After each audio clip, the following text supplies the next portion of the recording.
À ce moment-là, frères et sœurs, nous allons faire la lecture de la loi. Amen. Commençons par Exode chapitre 20. Nous allons lire les versets 1 à 17. Exode 20, 1 à 17.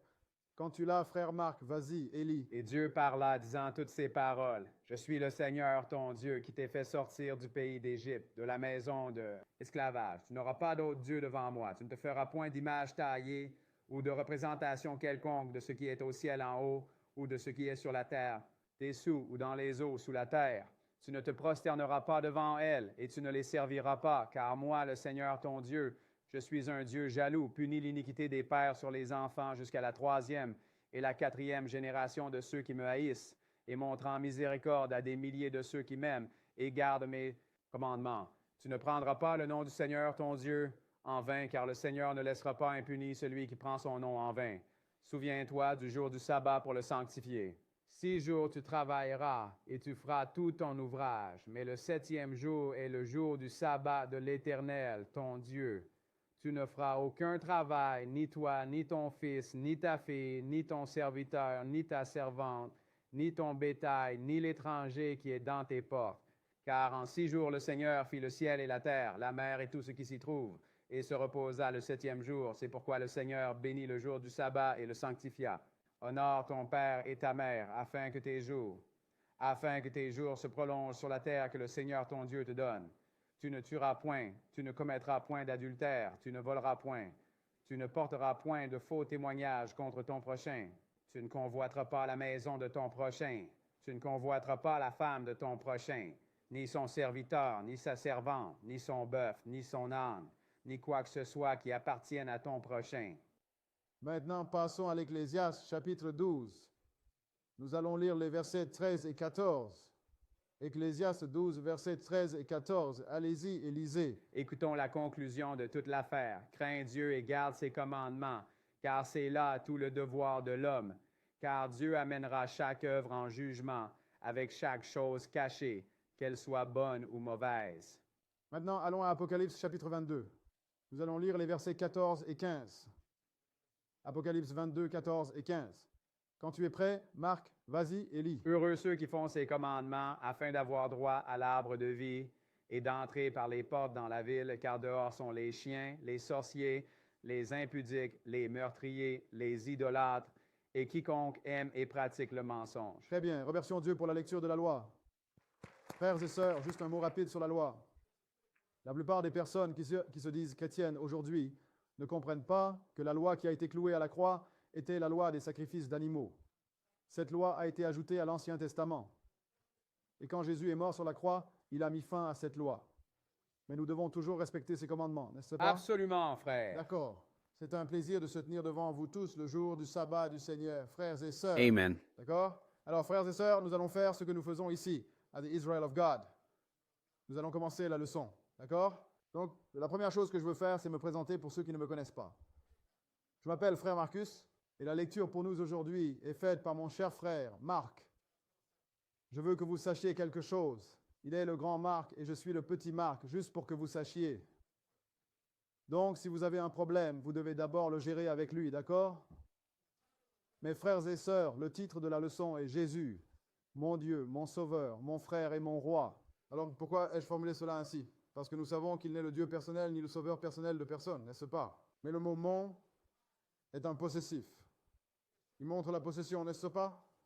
Comme c'est ma Bible, c'est mon téléphone. Mais ensuite, cela peut aussi montrer l'association entre vous et le dit objet, n'est-ce pas? Donc c'est ce que nous allons examiner aujourd'hui. Ainsi, cela étant dit, mes frères et sœurs, nous devons nous assurer que le Dieu de cette création est notre Dieu. Car le livre dit que Satan est le Dieu de ce monde, n'est-ce pas? Donc cela signifie qu'il est adoré dans une certaine mesure, n'est-ce pas? Absolument, Mais frère. nous savons qu'il est un ange déchu. D'accord? Nous devons également nous assurer que Jésus, qui est le sauveur du monde, va être notre sauveur au moment désigné. Annonce de service public, j'aime les diffuser. Je vais le faire tout de suite. Nous ne sommes pas sauvés, pas encore. D'accord? C'est pour un temps déterminé. Nous devons aussi nous assurer que nous nous modelons sur Jésus, la pierre angulaire, la tête de ce corps, qui n'est autre que son Église. Et cela nous permettra d'être en accord et de recevoir exactement ce que le Seigneur a obtenu quand il est sorti du tombeau, frères et sœurs.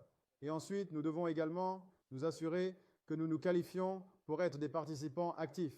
Parce que, comme dit frère Bowie, il y a un bon côté et un mauvais côté au royaume de Dieu, n'est-ce pas? Nous voulons être des participants actifs dans le royaume de Dieu. Et devinez quoi? Le royaume du Fils vient d'abord. La plupart des gens essaient d'atteindre le royaume du Père qui est au ciel. Ils essaient de contourner le Fils. Mais il y a un ordre des choses. C'est hors de l'ordre, frères et sœurs. Le royaume du Fils vient en premier. Et nous verrons où cela va être. Alors, ce que nous allons faire, frères et sœurs, nous allons commencer par examiner quelques points concernant le fait d'être chrétien. Puisque Jésus est le Christ, n'est-ce pas? Ses partisans, ses disciples sont des chrétiens, n'est-ce pas? Alors, on va examiner quelques points. Mais d'abord, avant de commencer, je voudrais introduire cela avec quelques écritures qui ne sont pas dans la leçon. Il s'agit d'une forte admonition qui est dans la Bible. Un avertissement sévère qui, je pense, ne résonne pas avec beaucoup de gens qui disent qu'ils sont fidèles chrétiens. Et cet avertissement concerne la tromperie, frères et sœurs. Je ne pense pas que les gens réalisent l'impact que la tromperie a dans le monde aujourd'hui. Alors lisons, allons rapidement à Apocalypse 12. Soyez patients avec moi, Apocalypse chapitre 12. Nous allons lire quelques passages rapidement, puis nous allons commencer. Révélation chapitre 12, nous allons simplement lire les versets 7 à 9. C'est quelque chose qui s'est passé au ciel avant que l'homme ne soit amené à l'existence, même créé, frères et sœurs. 12 et 7, qu'est-ce qu'il a dit, frère Marc? Et il y eut une guerre dans le ciel. Michel et ses anges combattirent le dragon. Le dragon combattit et ses Alors anges. nous voyons ce qui se passe. Il y a une certaine sanctification ici. Il y a les anges saints et il y a Satan et ses anges. Le Seigneur les a déshérités à cause du péché, iniquité. Mais que s'est-il passé? Et ils ne prévalurent pas. Non. Et leur place ne fut plus trouvée dans le ciel. Alors, Satan et ses anges ont perdu la bataille. Et il est dit que leur place ne fut plus trouvée dans le ciel. Je me demande où ils sont allés, frères et sœurs. Lise, frère Marc. Et le grand dragon fut chassé dehors. Ce serpent ancien, appelé le diable et Satan, qui séduit le monde entier. Attendez une minute. Il a été rejeté et ça dit qu'il a fait quoi au monde entier? Il trompe le monde entier. Maintenant, dans la Bible, je ne peux lire qu'une seule personne avec qui il a parlé. C'était au tout début. Il a parlé à Ève, n'est-ce pas? Mais nous allons voir comment cette tromperie fonctionne, mes frères et sœurs, car il est un imitateur. Jésus travaille à travers les hommes, et Satan, le diable, aussi. Allez-y et finissez ce verset. Il a été rejeté où? Sur la terre. Juste ici, frères et sœurs, parmi les hommes. Allez-y. Et ses anges furent jetés avec lui. Oh, il n'est pas le seul diable ici-bas. Non, monsieur. Donc il est le chef, mais nous avons beaucoup de démons qui courent ici. Hein? Absolument. Allons à Matthieu 24. J'ai dit que ça ne prendrait pas longtemps. Le chapitre 24 de Matthieu, c'est à propos de la tromperie. Il est dit, il a trompé le monde entier, n'est-ce pas? Maintenant, examinons quelque chose que Jésus, notre Seigneur et Sauveur, a dit lorsqu'il marchait sur la terre. Regardons un avertissement qu'il a donné, Matthieu 24, parce que ses apôtres s'émerveillaient du temple et de tout ça. Et il leur a dit, regardez, pendant que vous vous émerveillez de cela, il ne restera pas ici pierre sur pierre qui ne soit renversée. Alors ils lui ont posé une question en 3 parties. Vous pouvez lire cette partie par vous-même. Mais avant qu'il ne leur réponde, voyons ce qu'il a dit. Voyons ce qu'il leur a dit. 24 et 4, que dit-il, Marc? Et Jésus leur répondit et dit, prenez garde que personne ne vous séduise. Faites attention à ce que Satan, le diable, et ses sbires ne vous trompent pas. Que personne ne vous trompe. Non, pas un homme. Donc Satan propage sa tromperie aux gens par l'intermédiaire d'hommes, frères et sœurs, qui se tiennent debout dans des endroits comme celui-ci. D'accord? Prenez garde que personne ne vous trompe. Pourquoi? Car beaucoup viendront en mon nom. Une poignée, frères. Beaucoup. Quelques-uns, frères et sœurs. Où sont-ils? Il a dit beaucoup, n'est-ce pas? Ils viendront en mon nom. Vas-y. Disant, je suis le Christ. Ils vont reconnaître que je suis le Messie, le oint. Et quoi d'autre? Et il séduira beaucoup de gens. Ils vont tromper beaucoup de gens. Satan est subtil. Il est rusé. Il te donnera le nom de Jésus, mais ensuite, il enlèvera toute la vérité et la remplacera par des mensonges, de la vanité, des faussetés et de la tromperie, frères et sœurs. Comprenons-nous ce qui se passe ici? Pour un peu plus de confirmation, allons directement au verset numéro 11. Mon frère, qu'est-ce que ça dit? Et beaucoup de faux prophètes s'élèveront. Combien? Beaucoup, n'est-ce pas? Encore une fois, où sont-ils, frères et sœurs? Dans les lieux de culte, trompant les gens. Que vont-ils faire? Et il en trompera beaucoup. Donc, je voulais simplement introduire cette leçon, frères et sœurs, en nous faisant savoir que vous devez faire ce que la Bible dit. Vous devez chercher dans ce livre et le lire.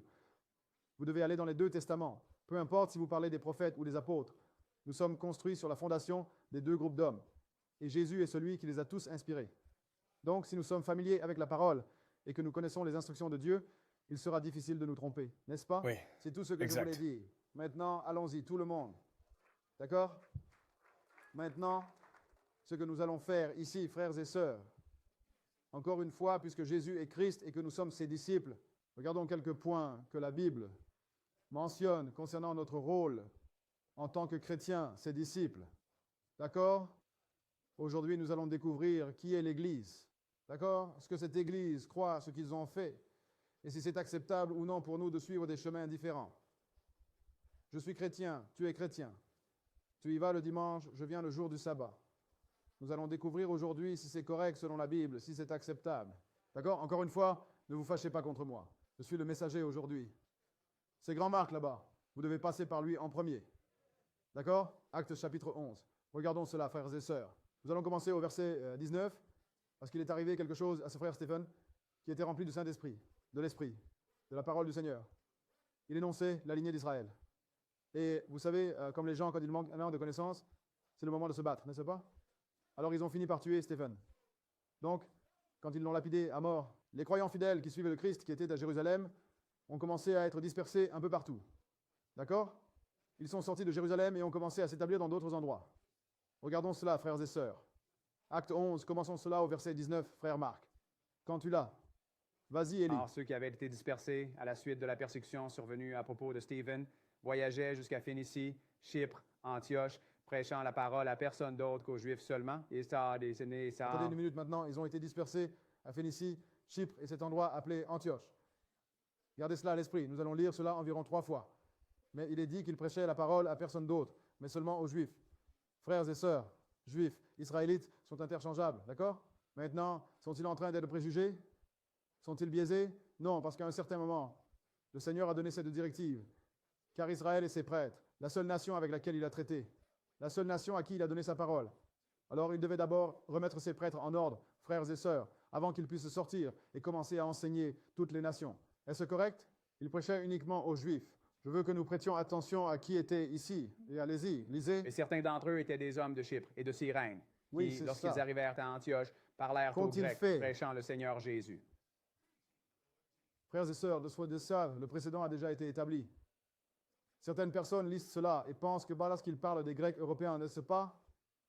Non. C'était des Juifs qui résidaient en Grèce, qui venaient de Grèce, prêchant le Seigneur Jésus. Comprenons-nous cela, frères et sœurs? Passez au verset 22. Allons vérifier cela. Allez-y et lisez. Puis la nouvelle de ces événements parvint aux oreilles de l'Église qui était à Jérusalem. Attends une minute, frère Marc. Les oreilles de l'Église qui était à Rome, monsieur. Jérusalem. L'Église était-elle à Jérusalem, en Israël, en Judée? c'est Lisez, l'exact. monsieur. Et ils envoyèrent Barnabas pour qu'il se rende jusqu'à Antioche. Parce que c'était un frère fidèle, celui qui a fini par obtenir Paul. Nous allons lire cela, mais ils l'ont envoyé à cet endroit appelé Antioche. Maintenant, rappelez-vous, il prêchait uniquement aux Juifs, n'est-ce pas? Descends, mon frère, au verset 25. Que dit-il? Puis Barnabas partit pour Tarse afin de chercher Saul. Maintenant, ce Saul, frères et sœurs, est l'apôtre Paul. Barnabas est allé à cet endroit appelé Tarse pour chercher Paul. Qu'est-ce que ça dit? Et quand il l'eut trouvé, il l'amena à Oh, Antioche. oh. Et il arriva qu'ils se réunirent pendant toute une année avec l'Église. Donc, ils ont formé une église à cet endroit appelé Antioche, n'est-ce pas?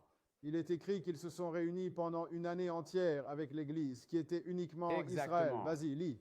Que Et dit-il? enseignèrent Ils ont beaucoup de enseigné à gens. beaucoup de gens. Et les disciples furent appelés chrétiens d'abord à Antioche. Attendez, à 2 minutes, frère Marc. Relis cette partie. Et les disciples furent appelés chrétiens d'abord à Antioche. Donc, la première fois que ce surnom a été attribué aux serviteurs de Dieu, c'était dans un endroit appelé Antioche où il n'y avait que des Israélites, frères et sœurs. C'est l'exact. Peut-être que nous venons de découvrir qui est l'Église.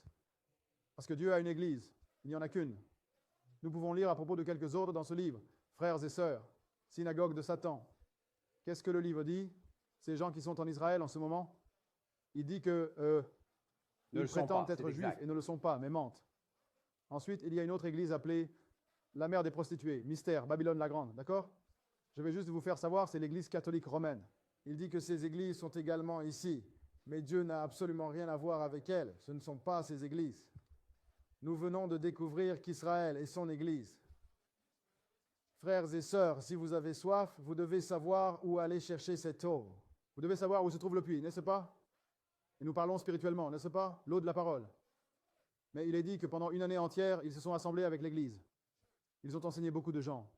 Et c'est la première fois que les serviteurs de Dieu ont été appelés chrétiens, dans ce lieu appelé Antioche. Nous suivons jusqu'à présent. Revenons au chapitre 7 des Actes. Voyons depuis combien de temps cette Église existe. Voyons quand elle a été créée. Alors,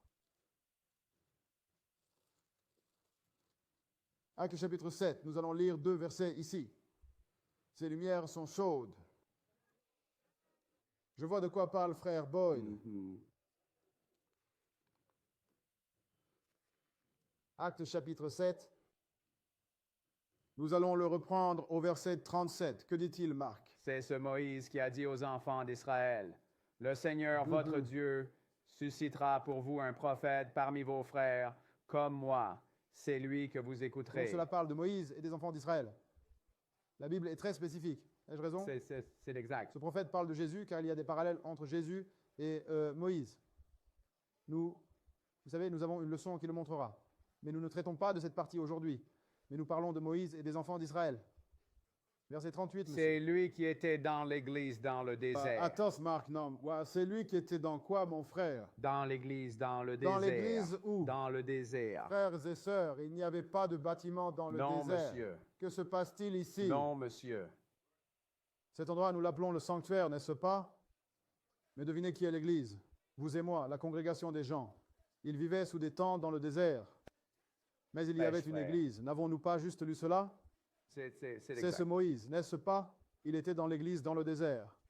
Allez-y et terminez ce verset. Qu'avec l'ange qui lui parlait au mont Sinaï. Donc nous savons de quelle époque nous parlons, n'est-ce pas? Le Seigneur est venu et a donné les commandements au mont Sinaï. Vas-y. Et avec nos Qu'ont-ils pères fait? qui ont reçu les oracles vivants à nous Attendez donner. une minute. Ils ont reçu les 10 commandements au mont Sinaï.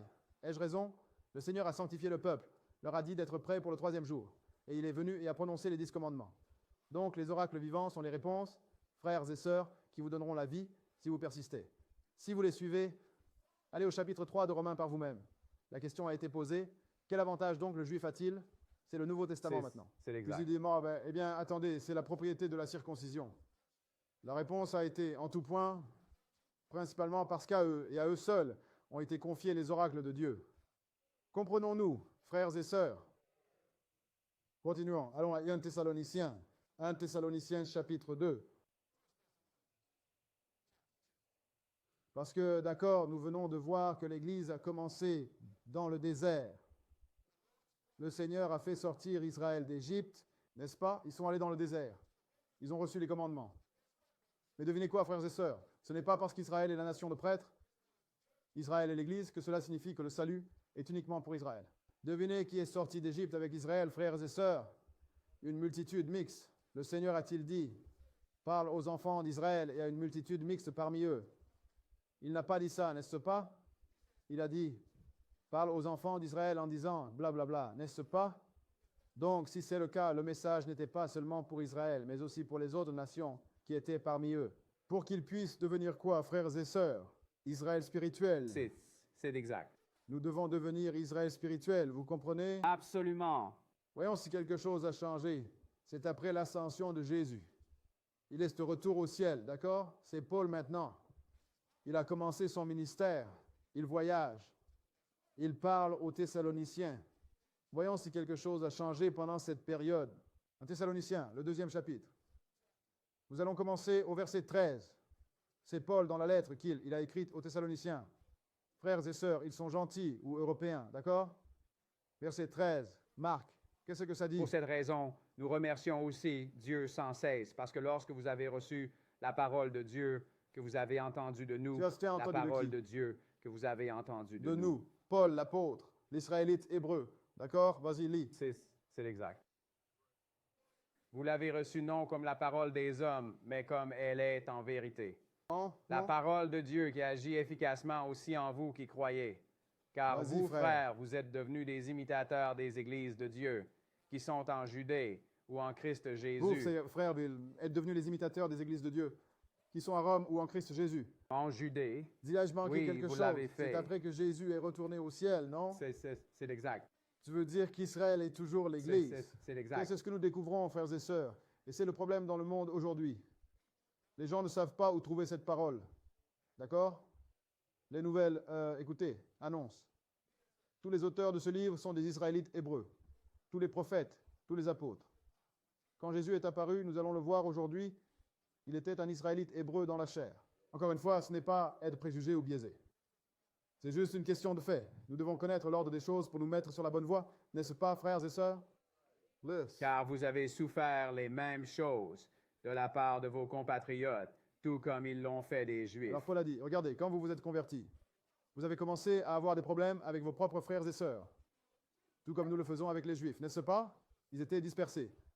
Ils avaient peur d'être lapidés aussi. Eh bien, allons au chapitre 24 des Actes. Poursuivons davantage, frères et sœurs. Actes chapitre 24. Allons voir quelques persécutions que Paul lui-même a subies de la part de ses propres compatriotes. Parce que c'est comme ça. Souvent, quand on se tourne vers la vérité, tu crois que ça va être facile et agréable. C'est exact. Non. C'est là que le test a commencé. Quand Jésus a été baptisé, la première chose qui s'est produite, c'est que Satan, le diable, l'a saisi et l'a mis à l'épreuve. Vous comprenez? Regardons quelque chose. Actes chapitre 24, verset 1. Que dit-il? Et après 5 jours, Ananias, le grand prêtre, descendit avec les anciens et avec un certain orateur nommé Tertullus, qui informa le gouverneur contre Paul. C'est le gouverneur romain. Ils étaient au pouvoir, frères et sœurs. N'ont-ils pas dû aller implorer Pilate de crucifier Jésus? Ils voulaient le faire, mais ils devaient d'abord obtenir l'accord. D'accord? Descendons au verset 10. Qu'est-ce qu'il dit, Marc? Puis Paul, après que le gouverneur lui eut fait signe de parler, répondit, « Puisque je sais que depuis de nombreuses années tu es juge de cette nation, je réponds d'autant plus joyeusement pour moi-même. » Ils m'ont donc accusé, Paul a dit. D'accord, je vais répondre pour moi-même. Passez au verset 13. Frères et sœurs, nous allons découvrir quelque chose ici. Que dit-il? Ils ne peuvent pas non plus prouver les choses dont ils m'accusent Ils ne d'actuellement. peuvent pas le prouver. Ils ne font que parler dans le vide. D'accord? Ce sont des rumeurs. Elles ne sont pas vraies. Mais qu'est-ce que Paul a dit? Verset 14. Je te confesse ceci, que selon la voie qu'ils appellent hérésie. Il parle de ses propres compatriotes. Après la manière qu'ils appellent hérésie, quoi? Ainsi, je sers le Dieu de mes pères. Alors qui est ce que j'adore, frère Le Marc? Dieu de mes pères. Frères et sœurs, Paul a dit qu'il est de la lignée d'Israël. Allez au chapitre 3 de Philippiens et vérifiez. Il a dit qu'il venait de la tribu de Benjamin, un des fils de Jacob. Il a dit qu'il était hébreu, fils d'hébreu. Et en ce qui concerne la loi, parfait. Un pharisien, une secte très stricte des Juifs. Alors il a dit, selon la voie qu'ils appellent hérésie, ainsi je rends un culte au Dieu de mes pères. C'est le Dieu d'Abraham, d'Isaac et de Jacob, frères et sœurs. Le Dieu d'Israël. Devinez de qui il s'agit? Jésus. Dois-je le répéter? Allez à 1 Corinthiens, le 10e chapitre. Oui, monsieur. Ils ont tous mangé la même nourriture spirituelle. Ils ont tous bu la même boisson spirituelle, car ils suivaient leur rocher qui les suivait. Ils ont bu de ce rocher qui les suivait, frères et sœurs. Qui était Et Christ? ce rocher était qui? Christ. Christ, quoi, ça a toujours été lui. Donc Paul vous dit, écoutez, j'adore le Dieu de mes pères, même Jésus-Christ.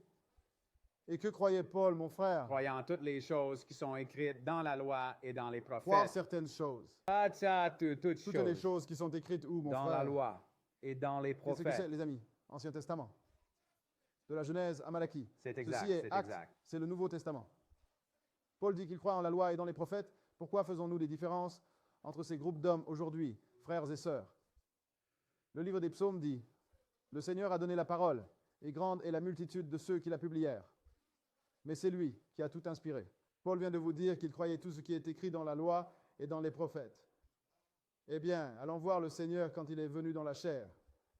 Allons à Luc chapitre 4. Voyons ce qu'il a fait. Je ne pense pas que la plupart des gens le sachent. C'est une leçon simple, frères et sœurs. Mais nous allons simplement la lire et la poser sur la table. Si je vais servir le Seigneur, je veux le servir correctement. Je ne veux pas perdre mon temps. C'est exact. C'est exact, D'accord? frère. C'est une prière Absolument. que j'ai faite à ma table de cuisine quand j'ai commencé à lire. Seigneur, si c'est ta parole, montre-la moi, car je veux le faire correctement. J'aime jouer au basketball. Je pourrais être à la salle de sport. Frapper quelques ballons, d'accord? Oui, monsieur. Luc 4, voyons ce que Jésus a fait. Encore une fois, c'est après son baptême. Après qu'il ait été éprouvé, voyons ce qui s'est passé. Luc 4, verset 14, frères et sœurs, que dit-il? Et Jésus retourna en Galilée avec la puissance de l'Esprit, et sa renommée se répandit dans toute la région alentour. Allez-y. Et il enseignait dans leur synagogue, étant glorifié de tous. Vous remarquez qu'il enseignait. Il ne tergiversait pas, dansait sur l'argent. Il enseignait le livre, liste. Et il vint à Nazareth, où il avait été élevé.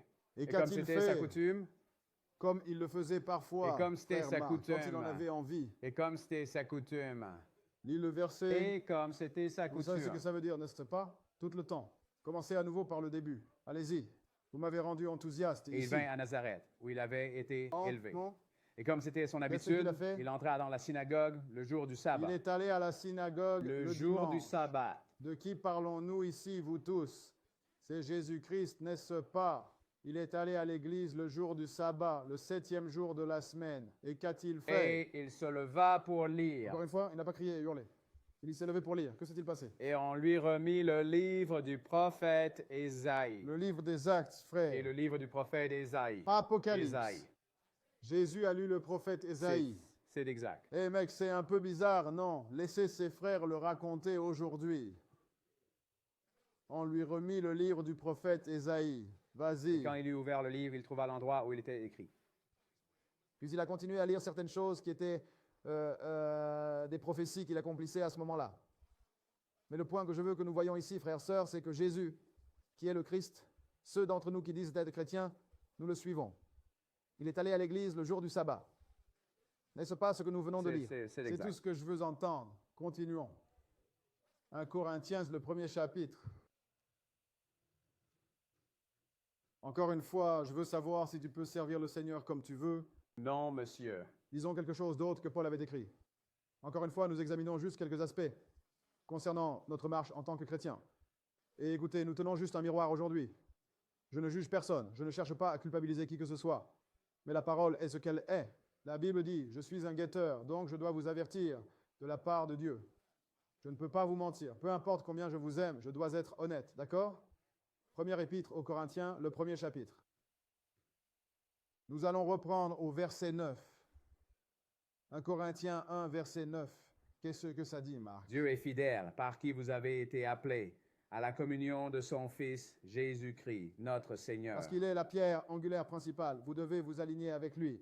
C'est à lui que le Père vous a appelé à la communion de son Fils, Jésus-Christ, notre Seigneur. Faites attention, mes frères et sœurs. Que dit-il? Maintenant, je vous exhorte, frères, par le nom de notre Seigneur Jésus-Christ, Non. que vous parliez tous d'une seule voix. Attendez une minute, je soupçonne un problème. Nous sommes censés dire la même chose. C'est exact. Alors, pourquoi certaines personnes disent-elles, tu reçois 2 ailes et tu montes là-haut? Quand le livre dit, les morts vont dans la tombe et ils ne savent exact. rien. C'est Encore exact. une fois, pourquoi certains d'entre nous célèbrent le sabbat et d'autres disent, c'est bon parce que le dimanche est le sabbat chrétien, n'est-ce pas? Pourquoi certains d'entre nous gardent la Pâque et d'autres disent, eh bien, nous faisons la communion chaque 3e ou 4e dimanche? Cela ne semble pas être la même chose pour moi, n'est-ce pas? Donc cela signifie qu'il y a un problème, n'est-ce pas? C'est tout ce que je veux que nous voyons. Vas-y, lis, Et frère. qu'il n'y ait pas de division parmi Pas vous, de division, car l'Église est une. et Allez-y. que vous soyez parfaitement unis dans le même esprit et dans le même jugement. Oh, nous sommes tous censés penser de la même manière. Pour que quoi? Nous puissions faire les mêmes choses, n'est-ce pas? Alors quand la Pâque arrive, nous sommes censés nous en occuper. Quand la fête des pains sans levain arrive, nous sommes censés nous en occuper. C'est exact. Parce que c'est écrit C'est dans le livre. exact. Nous ne devrions pas parler du vendredi saint et du dimanche de Pâques. Non, monsieur. Tu sais, je dirais que je suis désolé, mais je ne le suis pas. Juste être honnête. Ou la semaine sainte. Allez, donne-moi une pause. Nous sommes censés penser de la même manière parce que l'esprit dans ton esprit est censé être le même que dans le mien. Parce que nous le prenons tous de ce livre, non? Et donc, nous sommes censés arriver aux mêmes conclusions. Quand nous nous levons et qu'il est temps pour nous de traiter la parole de Dieu, tout le monde devrait marcher sur ce chemin droit et étroit. Parce que ce chemin mène à la vie, n'est-ce pas, frères et sœurs? Absolument. C'est ce que nous lisons ici. Maintenant, nous venons d'aborder quelques points concernant être chrétien et à quoi cela ressemble. Nous avons vu ce que Paul a fait, nous avons vu ce que Jésus a fait et tout cela. Alors maintenant, allons-y, mes frères et sœurs. Nous allons aborder la première étape de cela. Mon Dieu, encore une fois, nous parlons d'assurer que nous avons la relation appropriée avec lui, afin qu'il soit, en fait, notre Dieu. Vous comprenez? Et alors que j'y pensais, je me suis dit, eh bien, la première chose que nous devons faire est de nous assurer que nous comprenons qui est Dieu et qui ne l'est pas. D'accord? Parce que beaucoup de gens pensent que, vous savez, le Père, le Fils et le Saint-Esprit sont tous Dieu. Mais lisons quelques passages, frères et sœurs. Nous allons examiner ce que la Bible appelle la divinité. Savez-vous que le mot Trinité n'apparaît pas dans la Bible? Pas une seule fois, c'est un fait. Pas une seule fois. C'est exact. C'est intéressant, n'est-ce pas? Mais vous pouvez lire l'expression la divinité plusieurs fois. Allez à Actes 17 et 29. Vous pouvez noter cela. Romains 1 et 20, Colossiens 2 et 9. Vous rencontrerez la divinité. Alors maintenant, ce que nous devons faire, c'est découvrir combien d'individus composent cet office. D'accord? Saint Jean, le premier chapitre. Vous allez bien? D'accord. Louez Dieu. Ceci est la parole de Dieu, frères et sœurs. Comme nous pouvons le lire, Saint Jean, chapitre 1. Prenons au verset 1. Voyons combien de personnes nous trouvons ici. Lis, Marc. Au commencement était la parole. C'est un... Et la parole était avec Ça Dieu. fait 2. Et la parole était Dieu. C'est toujours 2. Au commencement était la parole. La parole, elle était avec Dieu. Comme je suis ici avec Marc, n'est-ce pas? Donc nous sommes 2. Et la parole elle-même était aussi appelée Dieu. Donc vous avez ici 2 individus qui sont appelés Dieu. Lis. Le même était au commencement avec Dieu. 2 êtres éternels, frères et sœurs. Allez-y et lisez. Toutes choses ont été faites par lui. d'accord. Et sans lui, rien de ce qui a été fait n'a été Nous fait. venons donc de découvrir qui a fait la création, frères et sœurs. Le Verbe. D'accord? Celui qui est appelé le Verbe a tout créé. Maintenant, passons, mon frère, au verset 14. Mettons le doigt sur ce verbe. Vas-y. Et la parole a été faite Et chair. la parole était quoi? A été Alors, qui faite était la chair. parole, frères et sœurs? Nous savons tous qui est venu dans la chair. C'était Jésus, n'est-ce pas? Qui est devenu Christ? Il était celui qui était là depuis le début, avec le Père. Il a été fait chair, tout comme vous et moi, et a fait quoi? Et il a habité parmi nous. Et Vas-y. nous avons contemplé sa gloire. Une gloire comme celle du Fils unique du Père, pleine de grâce et de vérité. J'en ai compté 2 jusqu'à présent. Et vous? D'accord, poursuivons. Allons à première épître de Jean, chapitre 5, vers la fin du livre. Première épître de Jean, 5e chapitre. Le livre dit précepte sur précepte. C'est exact. D'accord? Ligne sur ligne. Tu dois aller ici un peu et là-bas un peu pour obtenir une certaine compréhension. Vous ne lisez pas un verset pour partir sur une tangente et créer une doctrine. Si tous les prophètes et les apôtres sont d'accord, alors ce que nous lisons devrait s'emboîter comme un gant, n'est-ce pas? Encore une fois, il n'y a pas de différence entre les 2 groupes d'individus. Mais lisons quelque chose ici. Parce que, regardez, frères et sœurs, tout n'est pas simple. Le Seigneur a même parlé en paraboles et métaphores. Mais une chose qu'il a toujours faite est de donner la compréhension à ses disciples. Voyons donc si nous pouvons obtenir une compréhension ici. Nous allons lire un verset, première épître de Jean, au verset 7. Qu'est-ce que ça dit? Marc. Car il y en a 3 qui rendent un témoignage dans le ciel. Attendez une minute. Vous avez tout gâché maintenant. Frère Marc, ils sont 3. Et ils rendent un témoignage et ils sont au ciel. C'est N'est-ce exact. pas? Qu'est-ce Le qu'il Père, dit? le Verbe et le Ça en fait Saint-Esprit. 1. Ça en fait 2. Oh, le voilà. Et le Saint-Esprit. Allez, Et lis. ces 3 sont un. Je suis d'accord avec cela.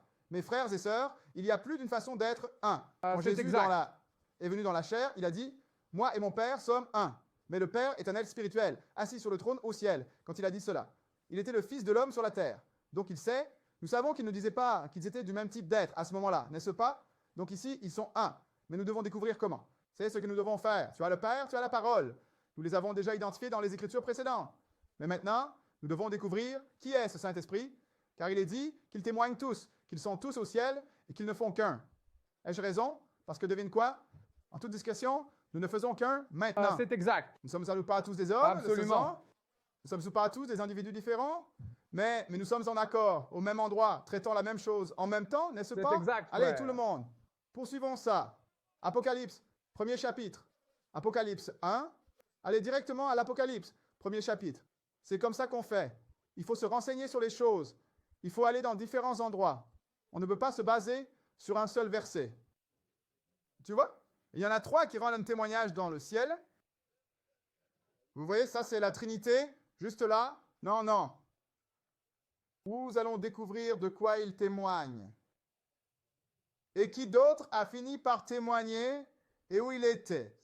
Apocalypse, le premier chapitre. Commençons au verset 1, Marc. Qu'est-ce que La ça dit? révélation de Jésus-Christ que Dieu lui a donnée pour montrer à ses serviteurs les choses qui doivent bientôt arriver.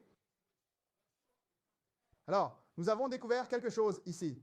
C'est la révélation de Jésus-Christ. La parole, n'est-ce pas? Il est dit que Dieu lui a donné. On parle du Père, n'est-ce pas? Pour montrer à ses serviteurs les choses qui doivent arriver bientôt. Prophétie, frères et sœurs, parce qu'il veut que nous sachions ce qui se passe, afin que nous puissions travailler à notre salut. Il veut que nous soyons informés. pour montrer à ses serviteurs les choses qui doivent bientôt arriver.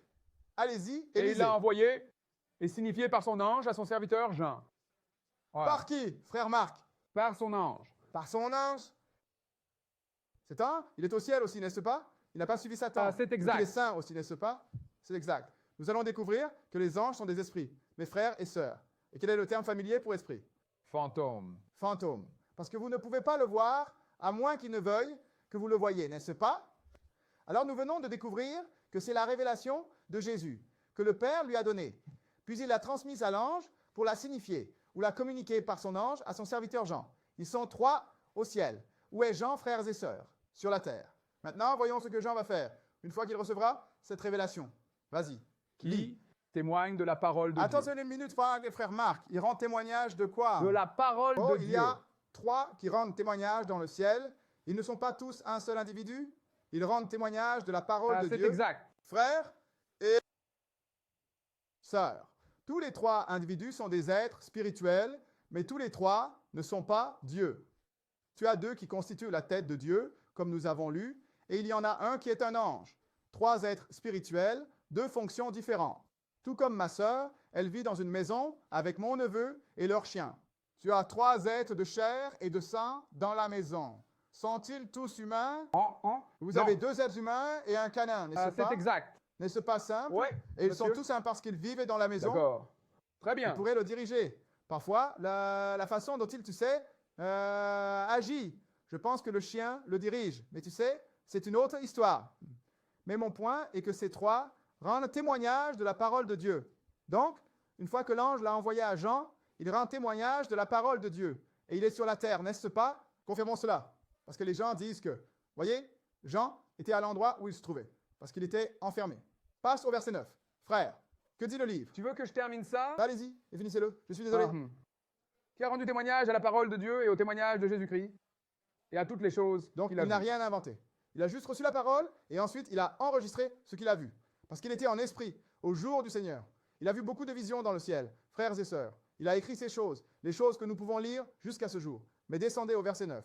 Voyons où était Jean et pourquoi il était là. Allez-y et lisez, Moi, monsieur. Jean, votre frère et compagnon dans la tribulation, Hum, dans le hum. royaume et la patience de Jésus-Christ, Allez-y. était dans l'île appelée Patmos. Où était-ce, monsieur? Était dans l'île appelée Il était Patmos. sur l'île de Patmos. Frères et sœurs, c'est sur la terre, au large de la côte occidentale de la Turquie. Ah, c'est ça. Alors, Jean a enregistré le message qu'il a reçu sur la terre.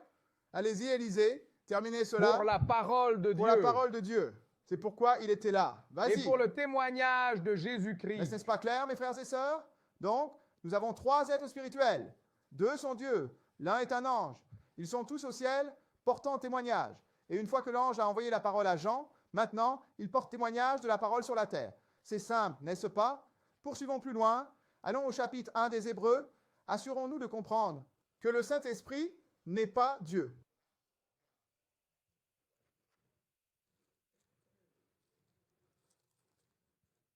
Hébreux, le premier chapitre. Tout le monde a compris?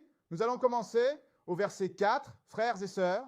Hébreux 1, verset 4. Que dit-il? Marc, Étant devenu bien supérieur aux anges, car il a hérité d'un nom bien plus excellent que le leur. cela parle de Jésus, frères et sœurs. Connaissez-vous ce nom? Le Fils de Dieu, c'est le nom qu'il a reçu. Mais allez-y et lisez. Car auquel des anges a-t-il jamais dit, tu es mon fils? Pas celui-là? Vas-y. En ce jour, je t'ai engendré. Ah. Et encore, je lui serai pour père et il me sera pour Pas fils. celui-là. Continue. Et encore, lorsqu'il introduit le premier-né dans le monde, il dit que tous les anges de Dieu l'adorent. Il a dit que tous ces anges de Dieu l'adorent. Vas-y, lis. Et des anges, il dit, à qui fait de ses anges des esprits et de ses ministres une flamme de feu. Que fait-il de ces anges, Marc? Esprit. Dont les anges sont aussi des esprits, comme je l'ai dit, n'est-ce pas? Il dit, mais c'est, et ses ministres, une flamme de feu. Frères et sœurs, le mot ministre signifie serviteur. Dieu n'est le serviteur de personne. Le Saint-Esprit ne peut pas être Ah, Dieu. c'est exact. Il est dit qu'ils adoraient tous le Fils quand il est venu dans le monde. Et juste ici, il est dit qu'il fait de ses anges des esprits et de ses ministres, ses serviteurs, une flamme de feu. N'a-t-il pas envoyé le message à Jean par la main de l'ange? Quand le Seigneur dit « Allez », ils vont. C'est ce qu'ils font, frères et sœurs. Est-ce clair? Maintenant, regardons autre chose. Passons au verset 13 et continuons. Mais auquel des anges a-t-il jamais dit « Assieds-toi à ma droite jusqu'à ce que je fasse de tes ennemis ton marchepied » Pas un seul frère et sœur. À qui a-t-il dit cela? Jésus. Psaume 110e chapitre. Vous pouvez le lire. David a dit, le Seigneur a dit à mon Seigneur, assieds-toi à ma droite jusqu'à ce que je fasse de tes ennemis ton marchepied. Il l'a dit uniquement à Jésus. Faites attention. Que dit-il? Sont-ils pas tous des esprits ministres? Ne sont-ils pas des quoi? esprits ministres? Tous, jusqu'au dernier d'entre eux. Ce sont des esprits serviteurs, frères et sœurs. Est-ce clair?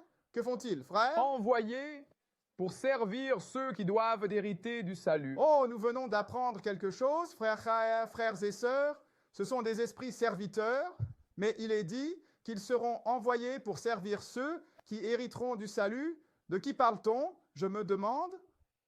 Tout le monde qui passe la sélection. C'est exact. Comprenez-vous? Nous aurons autorité sur les anges. Nous pourrons juger les anges si nous réussissons. Cela semble être une bonne chose, n'est-ce pas? Mec, j'en veux un peu de Moi ça. aussi, frère. Continuons à lire, frères et sœurs. Maintenant que nous avons clarifié cela et montré que le Père est celui qui est appelé le Fils ou la Parole, ils sont Dieu. Le Saint-Esprit est un ange. Maintenant, allons voir alors. Encore une fois, nous parlons de notre relation avec Dieu, n'est-ce pas? Comment vous assurez-vous qu'il est votre Dieu? Allons au chapitre 56 d'Isaïe. Le Seigneur a exigé l'obéissance depuis le premier jour, frères et sœurs. Je ne sais pas pourquoi, les gens pensent que cela a changé. Jésus est venu et est mort. Donc maintenant, vous pouvez faire ce que vous voulez. Cela n'a aucun sens. Non, ce n'est pas le cas, c'est certain. Tout ce que tu as à faire, c'est d'y réfléchir. Cela n'a aucun Ça sens. ne le fait pas. Comme je l'ai dit, je peux trouver autre chose à faire. Pourquoi venir ici? Si nous nous égarons, de toute façon, D'accord. Absolument. eh bien, nous allons vous montrer dans cette leçon ce que ce sacrifice a fait pour nous, frères et sœurs.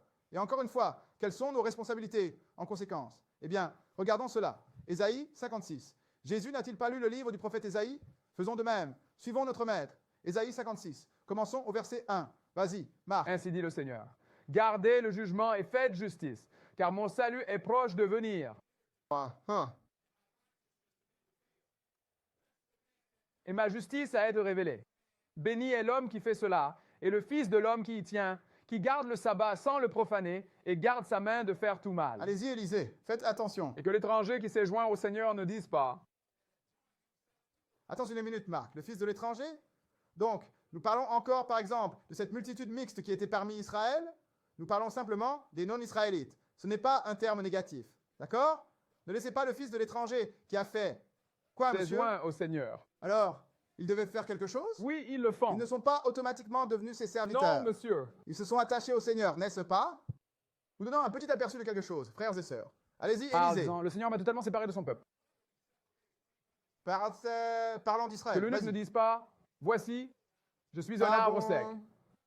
Car ainsi dit le Seigneur aux eunuques qui gardent mes sabbats et choisissent ce qui me plaît et s'emparent de mon Et alliance. s'emparer de quoi? Mon Il a dit, alliance. Mon alliance, n'est-ce pas? C'est exact. C'est de la possession, non? Alors le Seigneur a une alliance à laquelle les eunuques devaient s'emparer? Oui, ils le font. Ce n'était donc pas automatique? Non, monsieur. Je veux que nous voyions cela. Ils devaient saisir l'alliance, frères et sœurs. Passer au 6 et continuer. De même, les fils de l'étranger qui s'attachent au Seigneur. Dis-le encore, vas-y. Pour le servir et pour aimer le nom du Seigneur, Allez-y. pour être ses serviteurs. Tous ceux qui gardent le sabbat sans le Uh-huh. profaner et s'emparent de mon alliance. Je veux juste dire ceci. Il a mentionné le sabbat environ 3 fois, n'est-ce pas? Cela doit être important pour lui. Mais ensuite, il réitère le point et prend le contrôle de mon alliance. Il serait donc sage pour nous, frères et sœurs, de découvrir ce qu'est cette alliance. Ai-je raison? C'est exact. Allons dans l'Exode, chapitre 24. Poursuivons. Tu veux lire 7? Lire le verset 7? Je suis désolé. Merci, frère. Laissez-moi. Ralentis, Marcus. Ralentis. Vous n'étiez pas censé entendre cela. C'était censé être un indice, mais continuez. Verset Je 7. les amènerai même sur ma montagne sainte et je les réjouirai dans ma maison de prière. Il parle de son royaume et de son temple. Lys. Leurs holocaustes et leurs sacrifices seront acceptés sur mon autel. Les étrangers. C'est exact. Non, tu sais, nous sommes Israël maintenant. Les étrangers, leurs offrandes et sacrifices vont être acceptés sur l'autel du Seigneur. Ça, c'est. Il est donc le Dieu de toute la création. Il est le Dieu de tous les peuples, frères et sœurs. Encore une fois, nous devons juste connaître l'ordre des choses. Israël et l'Église. Et si vous voulez servir le Seigneur, vous devez vous occuper de ce qu'il a donné à son peuple. C'est aussi simple que ça. Ainsi, tout le monde peut devenir tout en tout. Mais allez-y et terminez Et cela. ma maison sera appelée une maison de prière pour tous les peuples. Pour certaines personnes, Tous monsieur, les gens. une poignée de personnes, Tous monsieur, les gens. quelques personnes, Tous les frères, peuples. toutes les personnes, frères et sœurs. Oui, Avons-nous compris monsieur? le message? Maintenant, passons à l'Exode, chapitre 24. Il nous faut découvrir ce qu'est cette alliance. Frères et sœurs, Dieu est un Dieu de l'alliance. Cela signifie que vous devez passer un accord avec lui. D'accord? Vous ne pouvez pas servir le Seigneur à la légère. Vous devez le faire selon les termes et conditions qu'il a posés. Voyons cela. Nous avons déjà lu qu'Israël a reçu les oracles vivants au mont Sinaï, n'est-ce pas? Regardons cela. Exode chapitre 24. Commençons au verset 3, frères et sœurs. Exode 24 et 3. Prenez-le. Quand tu l'as, Marc, vas-y et Et lis-le. Moïse vint et rapporta au peuple toutes les paroles du Seigneur et tous les jugements. Et tout le peuple répondit d'une seule voix et dit, toutes les paroles que le Seigneur a dites, nous les ferons. Wow, attends une minute. Ils ont dit, nous ferons toutes les paroles que le Seigneur a dites. Ça ressemble à de l'action, non? Ça ressemble à des œuvres. Vas-y, lis. Et Moïse a écrit toutes les paroles du Seigneur et se leva tôt le matin et construisit un autel au pied de la colline et 12 piliers selon les 12 tribus d'Israël. Et il envoya des jeunes gens, des enfants d'Israël, qui offrirent des holocaustes et sacrifièrent des offrandes de paix et de bœuf au Seigneur. c'est ce que Et Moïse Moïse a prit la fait. moitié du sang et le mit dans des bassins et il aspergea l'autre moitié sur l'autel. Il prit le livre de l'Alliance. Il a pris le livre de quoi? L'Alliance. Maintenant, nous sommes prêts. Il a écrit toutes les paroles du Seigneur, n'est-ce pas? Donc, il a pris le livre de l'Alliance. Et Vas-y. lu devant l'audience du peuple. Et ils Quand dirent, il dit, tout ce que le Seigneur a dit, nous le ferons et nous serons obéissants. au cas où vous ne le sauriez pas, je veux juste vous dire qu'ils ont menti. Parce qu'une des malédictions était qu'ils allaient être dispersés dans toutes les nations. Et la dernière fois que j'ai vérifié, nous n'étions pas chez nous, frères et sœurs. Donc, ils n'ont pas dit la vérité. Je veux juste que vous le sachiez. Mais ils ont dit, tout ce que le Seigneur a dit, nous le ferons et nous obéirons. Faites attention, frères et sœurs. Que s'est-il passé Et ensuite? Moïse prit le sang et l'aspergea sur le peuple. Il a pris le sang et l'a aspergé sur le peuple maintenant, n'est-ce pas? Vas-y, qu'est-ce qu'il a et dit? voici le sang de l'Alliance que le Seigneur a fait avec vous selon toutes ses paroles. Voyez-vous ce qui s'est passé? Il a aspergé le sang sur le peuple et a dit, voici le sang de l'Alliance. Le sang de l'Alliance, pour vous faire savoir, frères et sœurs, c'est sérieux. C'est une question de vie ou de mort. Oui, monsieur. Il a dit que le Seigneur a fait avec vous. Mais concernant quoi? Tous ces mots. C'est vrai, frère. Approfondissons la question, frères et sœurs. Exode chapitre 34. Nous devons être absolument sûrs de bien comprendre ce dont il parle lorsqu'il dit « le sang de l'Alliance dans le livre de l'Alliance ». Allons au chapitre 34. Allez à Exode chapitre 34. Découvrons ce qu'est cette alliance. Et encore, nous parlons d'un accord. Le Seigneur dit « tu veux être mon serviteur, voici ce que tu dois faire parce que j'ai un grand prix pour toi si tu persévères. » N'est-ce pas? Exode chapitre 34.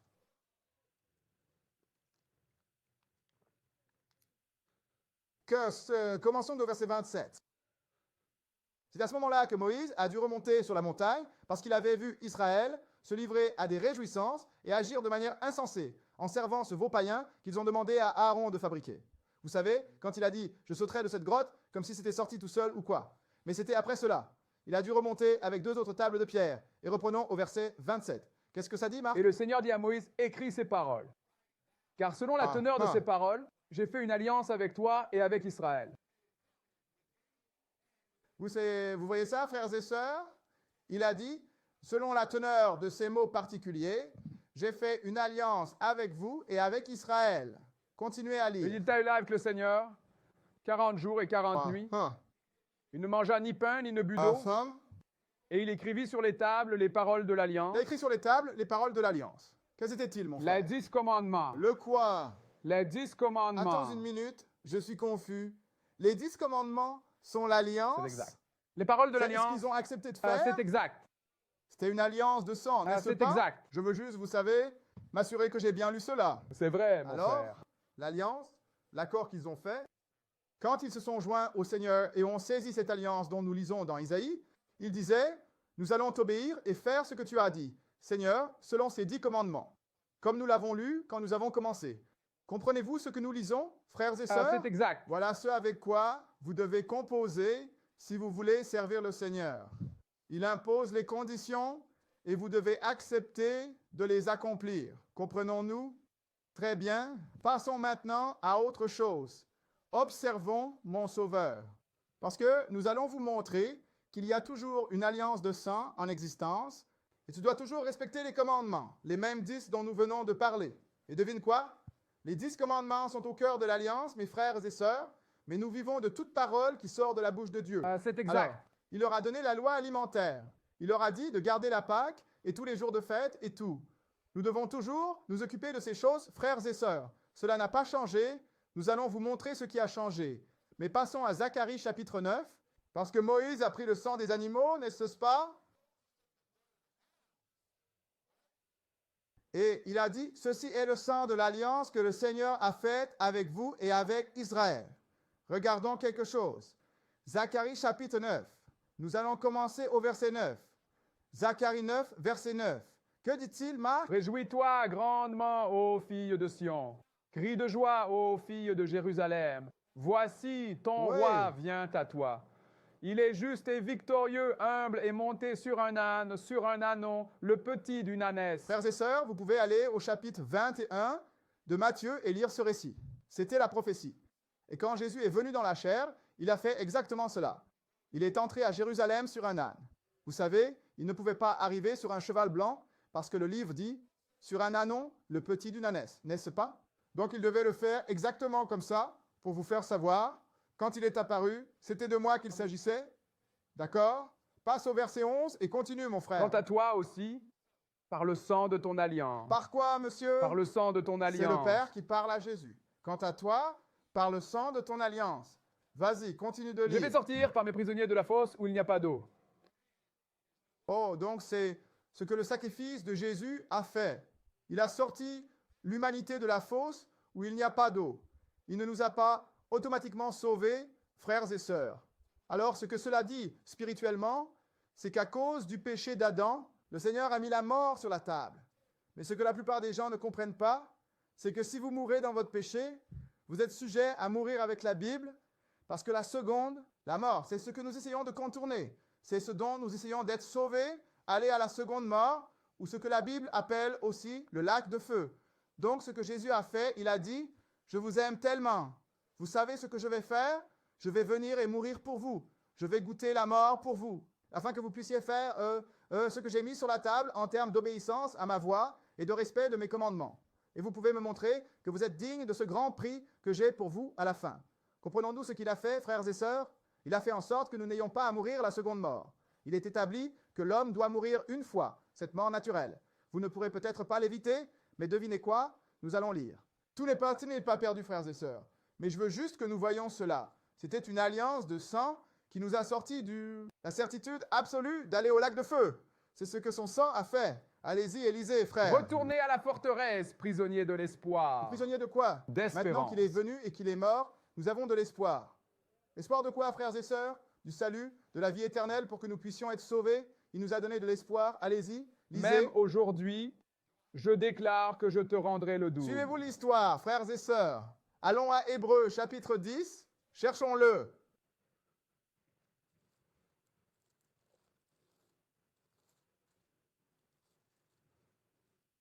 Alors, examinons quelques éléments.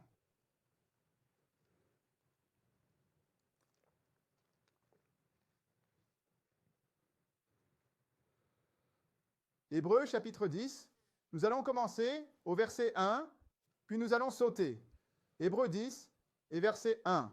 Quand tu l'as, Marc, vas-y. Car la loi ayant une ombre des biens à venir et non l'image même des choses.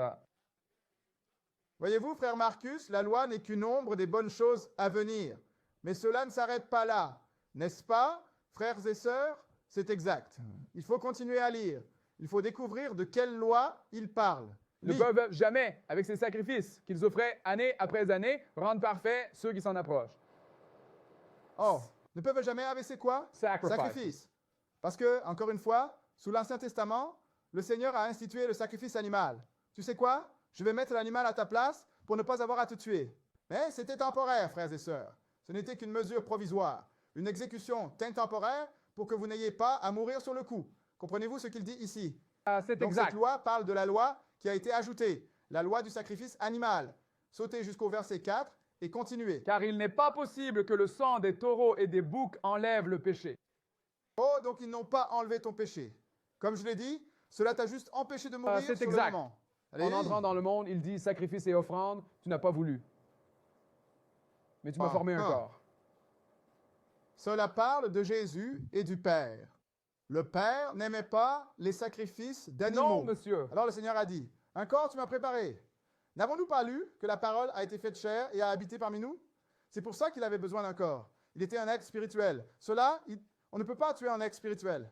Le même Gabriel qui a enseigné Daniel est le même qui est venu et a donné à Marie le message qu'elle allait avoir Jésus. D'accord? Des milliers d'années de différence, frères et sœurs. Alors, il dit, tu sais quoi? Puisque le sang des animaux, des taureaux et des chèvres peut enlever le péché, tu m'as fait un corps, Père. C'est Vas-y. exact. Dans les holocaustes et les sacrifices pour le péché, tu n'as pris aucun plaisir. Alors j'ai dit, voici, je viens. Dans le rouleau du livre, il est écrit de moi pour faire ta volonté, ô Dieu. Maintenant, saviez-vous qu'on peut prêcher Jésus de la Genèse à l'Apocalypse? Il est présent dans l'intégralité de ce livre, frères et sœurs. Ne laissez personne vous dire le contraire. C'était la fin de 7. Passez au 9, mon frère. Qu'est-ce que ça Puis dit? dit-il, voici, je viens pour faire ta volonté, ô Dieu. Je viens faire ta volonté, Père. Quoi? Il enlève le premier afin qu'il puisse établir le second. Par le sang de ton alliance, j'ai libéré les prisonniers de la fosse où il n'y a pas d'eau. Lorsqu'il C'est est vrai. mort sur la croix, frères et sœurs, il a mis fin à l'ancienne alliance et institué la nouvelle, ou la seconde alliance. Comprenez-vous ce que cela dit? Oui, monsieur. Il a enlevé l'ancien pacte sous lequel était la loi sacrificielle des animaux et il a institué ou établi le second sous lequel nous sommes encore actuellement, même jusqu'à ce jour. Comprenez-vous? Descends, mon frère, jusqu'au verset 16 et lis. Maintenant, je veux que vous fassiez attention parce que nous allons lire quelque chose ici. Donc, après qu'il soit venu, mort et instauré cette nouvelle alliance, voyons ce que ça dit. Verset 16. Voici l'alliance que je ferai avec eux après ces jours-là. C'est quoi? L'alliance. L'alliance que je vais faire avec eux après ces jours-là. Dit le Seigneur. Vas-y. Je mettrai mes lois dans leur cœur et dans leur esprit.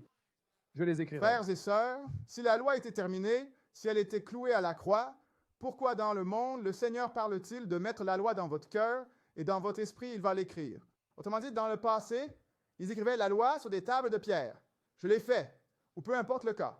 Mais maintenant, ça va être juste ici. Donc quand tu t'apprêtes à faire quelque chose de mal qui va m'offenser, ce « tu ne dois pas » va surgir. Comprenez-vous tous? Ça m'est arrivé, donc je sais que ça vous est arrivé aussi. Car nous sommes tous frères et sœurs. D'accord? Ne me dites pas autre chose. Lisez Verset 26. verset 17. Et de leurs péchés et de leurs iniquités, je ne me souviendrai plus. Ça Maintenant, dit que leurs péchés et leurs iniquités, je ne me souviendrai plus, parce qu'il vous a purgé avec son sang. Il a effacé votre ardoise. Maintenant, vous pouvez garder les commandements et vivre, frères et sœurs. Sautez au verset 26. Allez-y. car si nous péchons volontairement après avoir reçu la connaissance de la vérité, il ne reste plus de sacrifice pour les péchés. Si- Frères et sœurs, juste pour que vous sachiez, la définition biblique, première épître de Jean chapitre 3, verset 4, c'est quand vous transgressez ou enfreignez les commandements, c'est la définition biblique du péché. Et le salaire du péché, les conséquences ou la rétribution, c'est la mort. La mort suit le péché.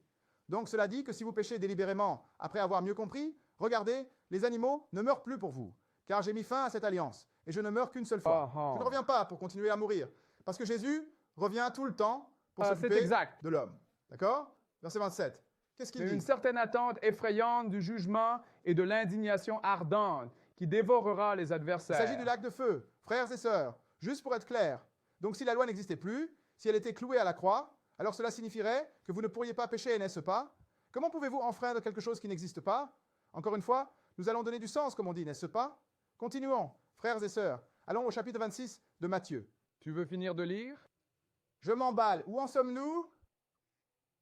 Verset 28. Allez-y, lisez. Celui qui méprisait la loi de Moïse mourrait sans miséricorde sur la déposition de 2 ou 3 témoins. De quel châtiment plus sévère, pensez-vous, serez-vous jugés dignes, vous qui avez foulé aux pieds le Fils de Dieu et avez considéré le sang de l'alliance par lequel il a été sanctifié comme une chose profane et avez outragé l'Esprit de grâce? Il est dit que si vous avez considéré le sang de l'alliance, n'est-ce pas, comme une chose impure et fait malgré, c'est montrer de la haine envers l'Esprit de grâce, et nous allons découvrir ce qu'est cette grâce. Maintenant, cette grâce. Maintenant, allons à Matthieu 26. Cela a-t-il du sens, frères et sœurs?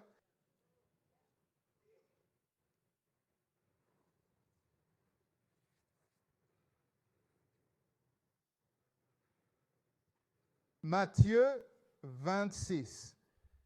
On va commencer au verset 17. Que dit-il? Le premier jour de la fête des pains sans levain, les disciples vinrent vers Jésus et lui dirent, « Où veux-tu que nous préparions pour toi le repas de la On a Pâque? » beaucoup de gens, frères et sœurs. Mais tout ce qui est dit ici, c'est que les temps arrivent où tu dois manger du pain sans levain. Parce que tu dois manger du pain sans levain avec la Pâque. Ne sais pas? Ensuite, tu dois en manger pendant 7 jours après. Donc, c'est tout ce que cela dit. Nous savons que la Pâque est dans le premier mois, le 14e jour du mois au soir, et nous savons que la fête des pains sans levain est le 15e jour juste après, n'est-ce pas? Donc, il n'y a pas de confusion là. Retourne à l'Écriture si tu veux être sûr de ne pas être confus. 14 et 15 ne sont pas la même chose, n'est-ce pas? Continue et lis. Et il dit, « Allez dans la ville chez un tel homme et dites-lui, le maître dit, mon temps est proche. Je célébrerai la Pâque chez toi avec mes disciples. » Mon heure est proche. Je célébrerai la communion chez toi avec mes La Pâque. disciples. Mec, est-ce que je lis ça correctement? Jésus a célébré la Pâque. Il a déjà, Exact. nous avons vu qu'il gardait le sabbat. Maintenant, il célèbre la Pâque. C'est un peu étrange. C'est le livre de Matthieu, hein? C'est D'accord. Je voulais juste être sûr. Alors il dit, mon temps est proche. Il leur dit, je vais mourir. Je vais faire ce sacrifice. N'est-ce pas que je suis venu faire? Je vais célébrer ce dernier Pâque chez toi avec mes disciples, frères et sœurs. Vas-y. Et les disciples firent comme Jésus leur avait ordonné et ils préparèrent la Pâque. Alors mes frères et sœurs, à ce moment-là, ils devaient prendre l'agneau et le tuer le soir, n'est-ce pas? Le rôtir au feu et mettre toutes les herbes amères et tout ce genre de choses dessus. Ils faisaient cela. C'est ce qu'ils faisaient parce que la Pâque a été instituée en Égypte et de ce jour-là, jusqu'à ce jour, ils devaient manger l'agneau avec les herbes amères. Vous comprenez? Descends, mon frère, jusqu'au verset 26. Voyons ce qui s'est passé pendant qu'ils mangeaient la Pâque. Et pendant qu'ils mangeaient, Jésus prit du pain, le bénit, le rompit et le donna aux disciples en disant, « Prenez, mangez, ceci est mon corps. » Alors il a dit, « Ce pain que j'ai rompu est une représentation de mon corps, car je vais sacrifier mon corps pour vous, ce corps qui a été préparé par le Père. C'est pour cela que je suis venu. » Savez-vous que le but exprimé de la venue de Jésus en chair était d'être une offrande pour le péché? Allez-y, lisez. Et il prit la coupe, rendit grâce et la leur donna en disant, « Buvez-en tous. Pourquoi a-t-il dit ça? Car Clairement. ceci est mon sang de la nouvelle alliance. » C'est quoi? Ceci est mon sang de la nouvelle Le sang alliance. de la Nouvelle Alliance ou Nouveau Testament. Ces mots sont synonymes, frères et sœurs. Qui Allez-y. est répandu pour beaucoup, pour la rémission des péchés. Qui est versé pour Israël, mon frère? Pour la rémission des Pour péchés. les Juifs. Pour la rémission des Elle est versée péchés. pour beaucoup. Dans quel but? Pour la rémission des péchés. Donc, si vous êtes sous le sang de Jésus, vous êtes sous le lien de la Nouvelle Alliance, vous pouvez faire pardonner ou remettre vos péchés, frères et sœurs. Mais ce n'est que le début. C'est là que cela commence. Comprenez-vous ce que je dis? Oui. C'était le verset 28. Et si vous allez regarder, nous n'avons pas le temps de tout aborder aujourd'hui, mais frères et sœurs, vous pouvez rencontrer un personnage appelé Melchisédek. Ces mêmes outils, pain et vin, étaient les outils de son sacerdoce. Parce que lorsque Jésus s'est offert lui-même, il n'est pas seulement mort pour la rémission de nos péchés, il a aussi changé le sacerdoce. Il l'a retiré de Lévi et il se l'est rendu. D'accord? Le pain et le vin sont des outils du sacerdoce de Melchisédek. Vous pouvez revenir en arrière et voir, lorsque le Seigneur a rencontré Abraham après le massacre des rois, il a sorti la même chose, du pain et du vin. Nous pouvons vous montrer que Jésus et Melchisédek sont une seule et même personne. Vous comprenez? Allons à Actes chapitre 2. Verset 29. Mais je continue. Regarde, je ne veux pas me faire virer aujourd'hui. Mec, merci de me garder sur le droit chemin. Allez. Mais je vous dis, je ne boirai plus de ce fruit de la vigne jusqu'à ce jour où je le boirai nouveau avec vous dans le royaume de mon Père. Alors, il a dit ce qu'il a dit. Mais maintenant, allons dans Actes chapitre 2. Parce que maintenant que le Seigneur est venu et a fait ce sacrifice, que devons-nous faire pour nous assurer que nous pouvons participer à ce salut lorsqu'il viendra distribuer cette récompense? C'est ce que nous devons comprendre. Il y a quelque chose que vous devez faire. Maintenant que Jésus est mort pour vous, il y a quelque chose que vous devez reconnaître et il y a quelque chose que vous devez faire. Frères et sœurs, regardez ce que Pierre a dit à ses frères, les Israélites. C'était le jour de la Pentecôte, qui est aussi une fête du Seigneur. D'accord? Voyons ce qui s'est passé. Actes chapitre 2, verset 36. Que Que dit-il? toute la maison d'Israël sache donc avec certitude que Dieu a fait de ce même Jésus que vous avez crucifié à la fois Seigneur et Alors, Christ. ils l'ont fait pour la mauvaise raison. Il est venu pour mourir, mes frères et sœurs, mais ils n'avaient pas la bonne attitude. Donc, Pierre leur fait comprendre la gravité de ce qu'ils ont fait. Vous suivez? Maintenant, voyons ce qu'ils ont fait, frère Marc. Maintenant, Vas-y. lorsqu'ils entendirent cela, ils eurent le cœur transpercé et dirent à Pierre et aux autres apôtres, hommes et frères, que devons-nous faire? Bon, après que Pierre leur ait dit ce qu'ils avaient fait, ils ont juste dit, eh bien, ce qui est fait, est fait. Allons au Colisée et regardons les gladiateurs se battre. Que devons-nous faire? Non? Ils ont dit, d'abord, ils étaient troublés dans leurs esprits, n'est-ce pas? Ensuite, ils ont dit, Que hommes et devons-nous frères, faire? que devons-nous, quoi, frères et sœurs? Que devons-nous faire? Jésus a fait sa part, mais nous avons encore du travail à faire, frères et sœurs. Voyons ce que Pierre a dit. Alors Vas-y. Pierre leur dit, Faire repentez-vous, quoi? repentez-vous. Frères et sœurs. Vous devez reconnaître que vous avez été un pécheur. Vous devez le reconnaître. Et vous devez découvrir ce qui est juste et vous détourner du comportement pécheur pour commencer à vivre dans la droiture. Vous savez, vous ne pouvez pas simplement continuer à être la même vieille personne. Allez-y. Et soyez baptisés, chacun de vous, au nom de Jésus-Christ, pour la rémission des péchés, et vous recevrez le don du Saint-Esprit. Aussi, nous obtenons un indice sur la façon dont nous entrons dans le lien de la nouvelle alliance. Le sang de l'alliance. N'est-ce pas? Il est dit, soyez tous baptisés au nom de Jésus-Christ pour le pardon C'est des exact. péchés. N'a-t-il pas dit que c'était pour cela que le sang était lorsqu'il a pris ce dernier repas de Pâques avant de mourir? Comprenons-nous, frères et sœurs. C'est une partie intégrante de ce processus de salut. Continuez à lire. Car la promesse est pour vous et pour vos enfants, Israël. Allez-y. à vous et à vos enfants, et à tous ceux Et qui sont à loin. qui d'autre? Et à tous ceux qui sont Cela loin. n'exclut personne, n'est-ce pas, frères et sœurs? Jésus est le sauveur du monde, mais vous devez juste savoir ce que vous devez faire. Encore une fois, pour vous mettre en position de tirer parti du bien quand il vient. Lisez. Autant que le Seigneur notre Dieu en appellera, Hum. et par beaucoup d'autres mots, il a témoigné et exhorté en Faites disant, attention, frères et sœurs. Qu'a dit Pierre, l'apôtre principal? sauvez-vous de cette génération perverse. Relis-le, Marc. Sauvez-vous de cette génération de pécheurs Alors pervers. Jésus n'a pas tout fait. Non, monsieur. Nous devons nous sauver nous-mêmes. Cela veut dire que nous devons faire quelque chose alors, n'est-ce pas? Je veux que cela résonne en nous, frères et sœurs. Ce mensonge a été perpétué trop longtemps. Oui, monsieur. Nous devons découvrir ce que dit la Bible et le faire si nous voulons être sérieux, frères et sœurs. C'est tout ce que je dis. Allons à Romains 5. Continuons.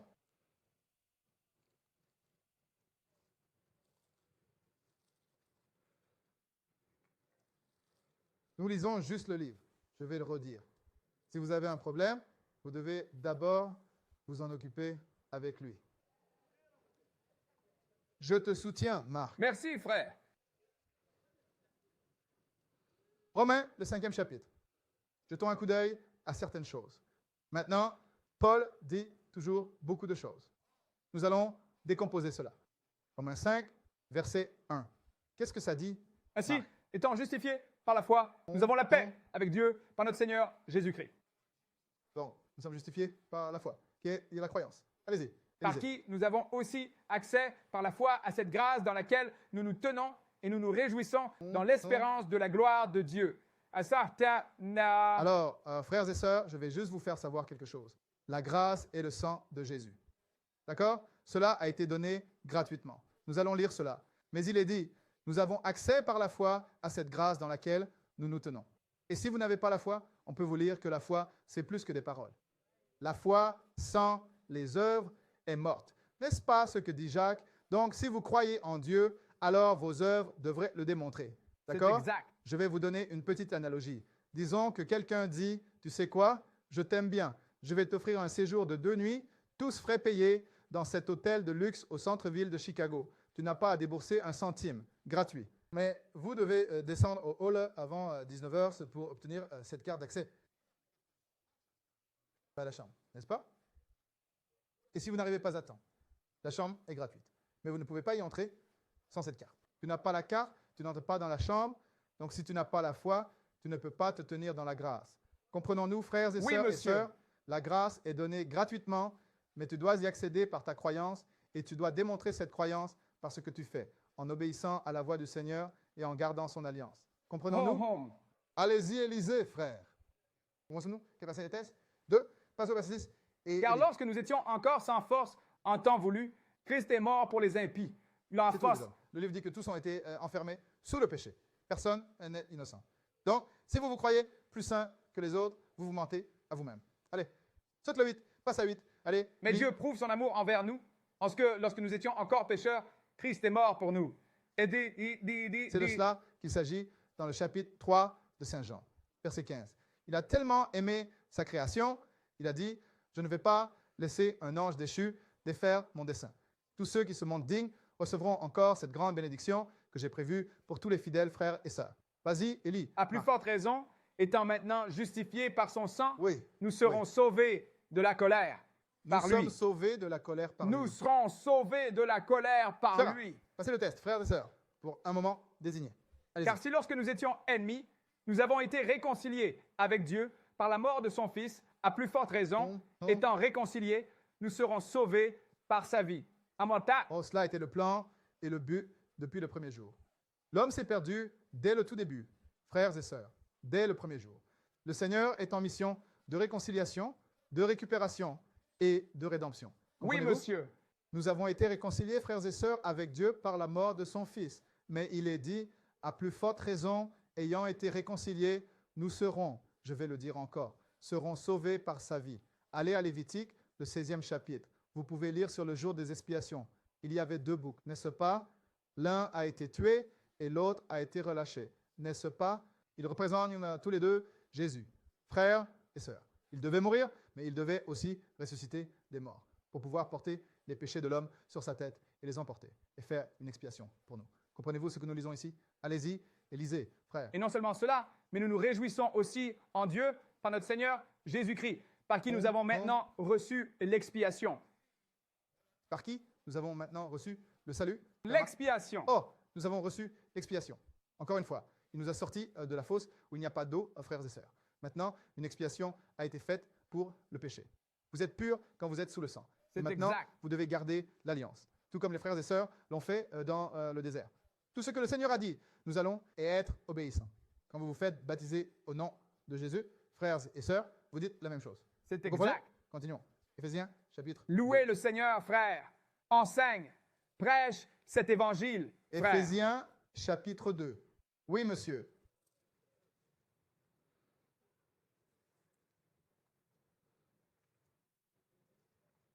Voyons cela plus en détail. Il va réitérer le point. Vous devez avoir la foi. Pas de paroles creuses, des actions. Donc, nous devons savoir quelles sont ces instructions. Éphésiens, chapitre 2. Quand tu l'auras, frère Marc, commence au verset 8. Vas-y. Où il a abondé envers nous en toute sagesse et prudence.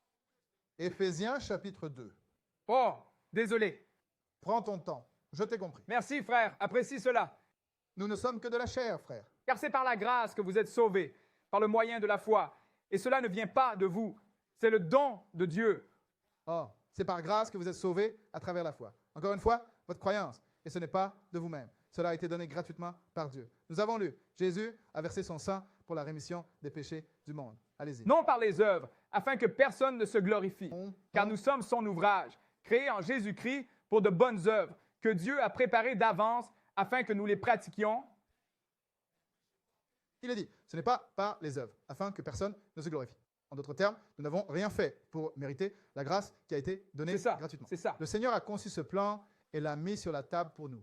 Nous n'avons pas eu à faire quoi que ce soit pour le mériter. Il nous l'a donné gratuitement et il est dit, nous sommes son ouvrage, créé en Christ Jésus pour quoi, frère Marc? De bonnes œuvres. Bonnes œuvres. Pourquoi Bonnes parle-t-il de bonnes œuvres si nous n'avons rien à faire? Il a tout fait. Encore. cela n'a pas de sens. N'est-ce pas? Il est dit que Dieu a préparé d'avance afin que nous les pratiquions.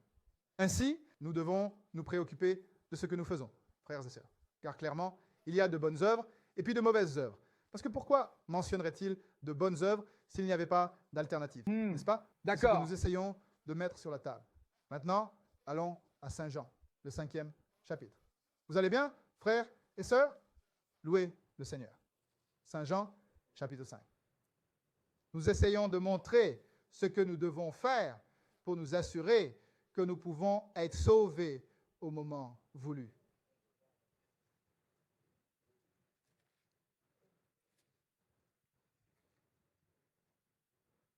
Voyons comment cela fonctionne. Il y a un ordre des choses. Frères et sœurs, commence au verset 25, frère Marc. En Vas-y. vérité, je vous le dis, l'heure vient, et c'est maintenant où les morts entendront la voix du Fils de Dieu.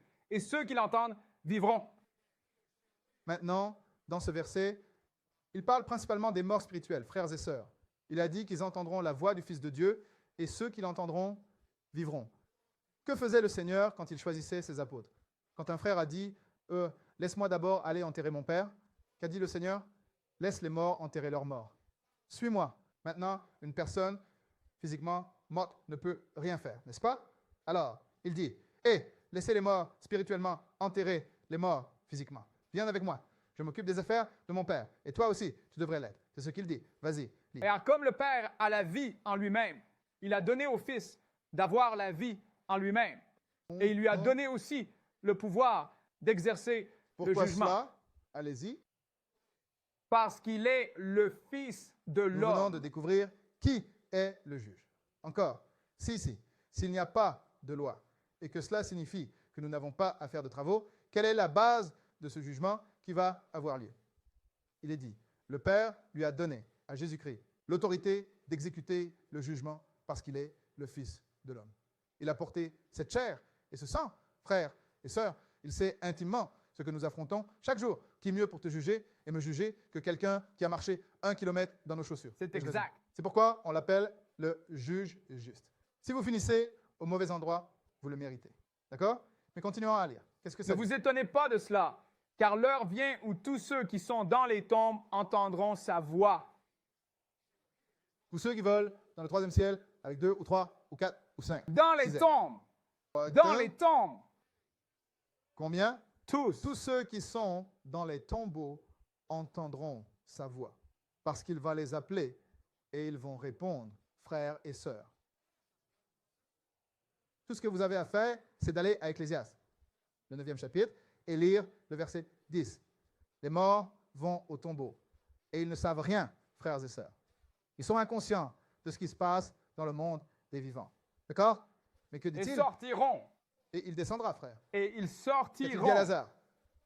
Lazare, sors. Ai-je raison? C'est Parlez-moi, exact. frères et sœurs. Allez-y, lisez. Ceux qui ont Frère. fait le bien à la résurrection de la vie. Et ceux qui ont fait Vas-y. le mal à la résurrection de la damnation. En disant, Frères et sœurs, j'ai un problème. Je pense que je vois de l'eau ici. Je pense que je vois que oui, certains monsieur, oui, ont fait monsieur. du bien. Ce sont ces bonnes œuvres dont C'est nous venons exact. de lire. Et il est dit qu'ils auront la résurrection de la vie éternelle. Mais ensuite, ceux qui ont fait le mal à la résurrection de Damnation. damnation, c'est-à-dire la seconde mort, le lac de feu. Je vois C'est exact. de l'eau. C'est pourquoi l'ange Gabriel a dit à Daniel après, vous savez, qu'il lui donnait une certaine compréhension sur une prophétie. Et Daniel continuait de poser de plus en plus de questions. Il a dit, écoute, ne t'inquiète pas Daniel, ce n'est pas pour toi, c'est pour le temps à la fin. Mais il a dit, prends ton repos et va ton chemin. Il a dit, tu vas te tenir dans ton lot D'accord. à la fin des jours. Alors, frères et sœurs, il y a de l'eau et nous venons de découvrir que cela va se produire à la résurrection. Soit vous serez dans un bon espace et endroit, soit non. Et tout cela dépendra de vos œuvres. N'est-ce pas clair, frères et C'est sœurs? exact. Hébreux chapitre 5. Mettons un point dessus. Hébreux chapitre 5.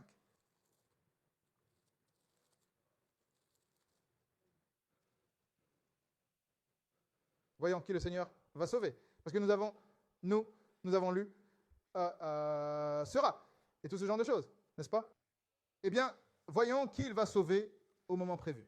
Hébreux, chapitre 5, commençons au verset 8. Bien Allez-y. qu'il ait porté un péché, il a cependant appris l'obéissance par les choses qu'il a souffert.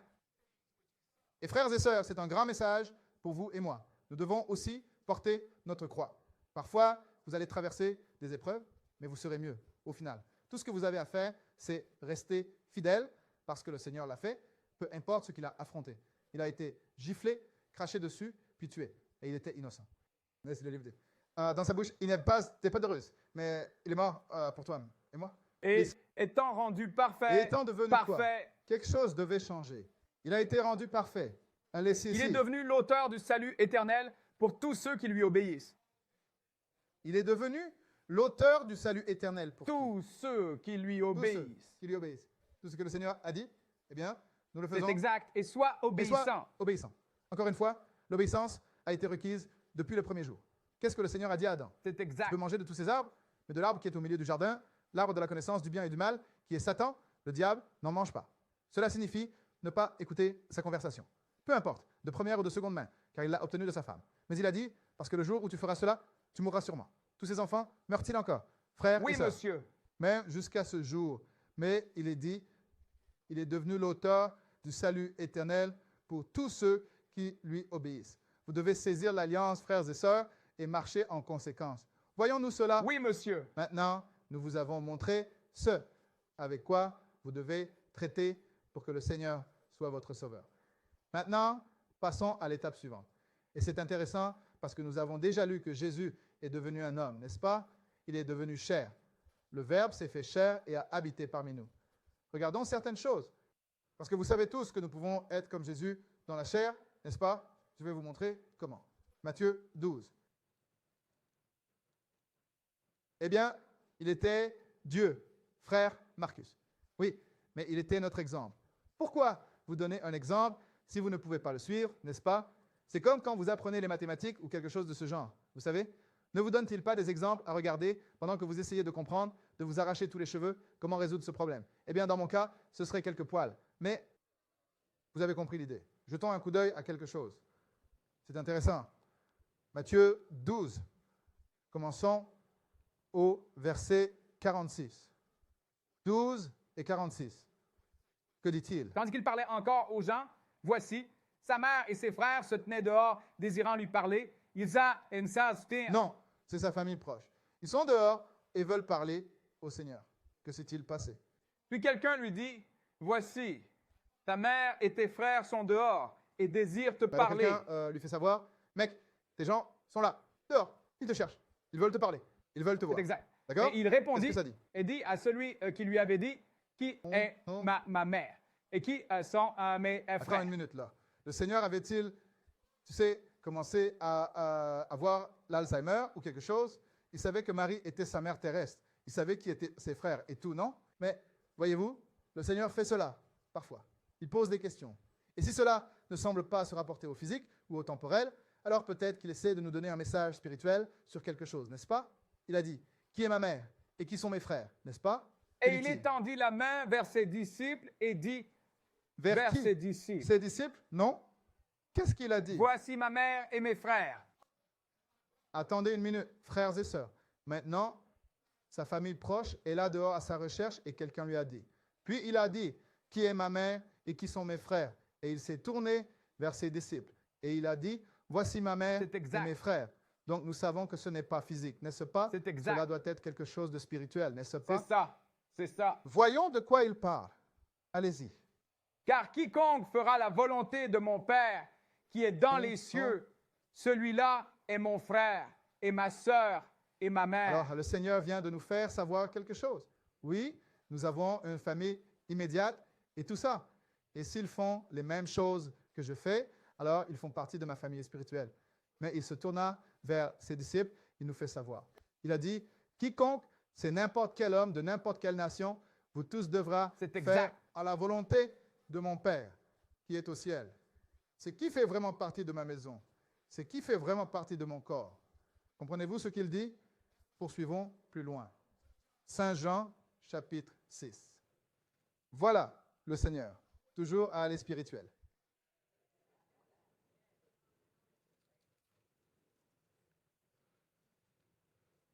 Découvrons quelle est la volonté du Père. Saint Jean 6, commençons au verset 38. Marc, quand tu l'as, Car vas-y. je suis descendu du ciel, non pour faire ma propre volonté, mais la volonté de celui qui m'a envoyé. N'avons-nous pas lu qu'il était obéissant, même s'il a souffert? Et Allez-y. voici la volonté du Père qui m'a envoyé, que de tout ce qu'il m'a donné, je ne perde rien, mais que je le ressuscite au dernier jour. Tous les disciples que tu m'as donnés, Père, tout n'est pas perdu. La mort est une interruption dans la vie, frères et sœurs. Tout ce qu'ils ont à faire, c'est de mourir correctement, mourir fidèles, et je vais les ressusciter. Au dernier jour. Quand, frère Marc? Ce jour n'est pas encore arrivé. Alors, où sont les morts, frères et sœurs? Toujours morts.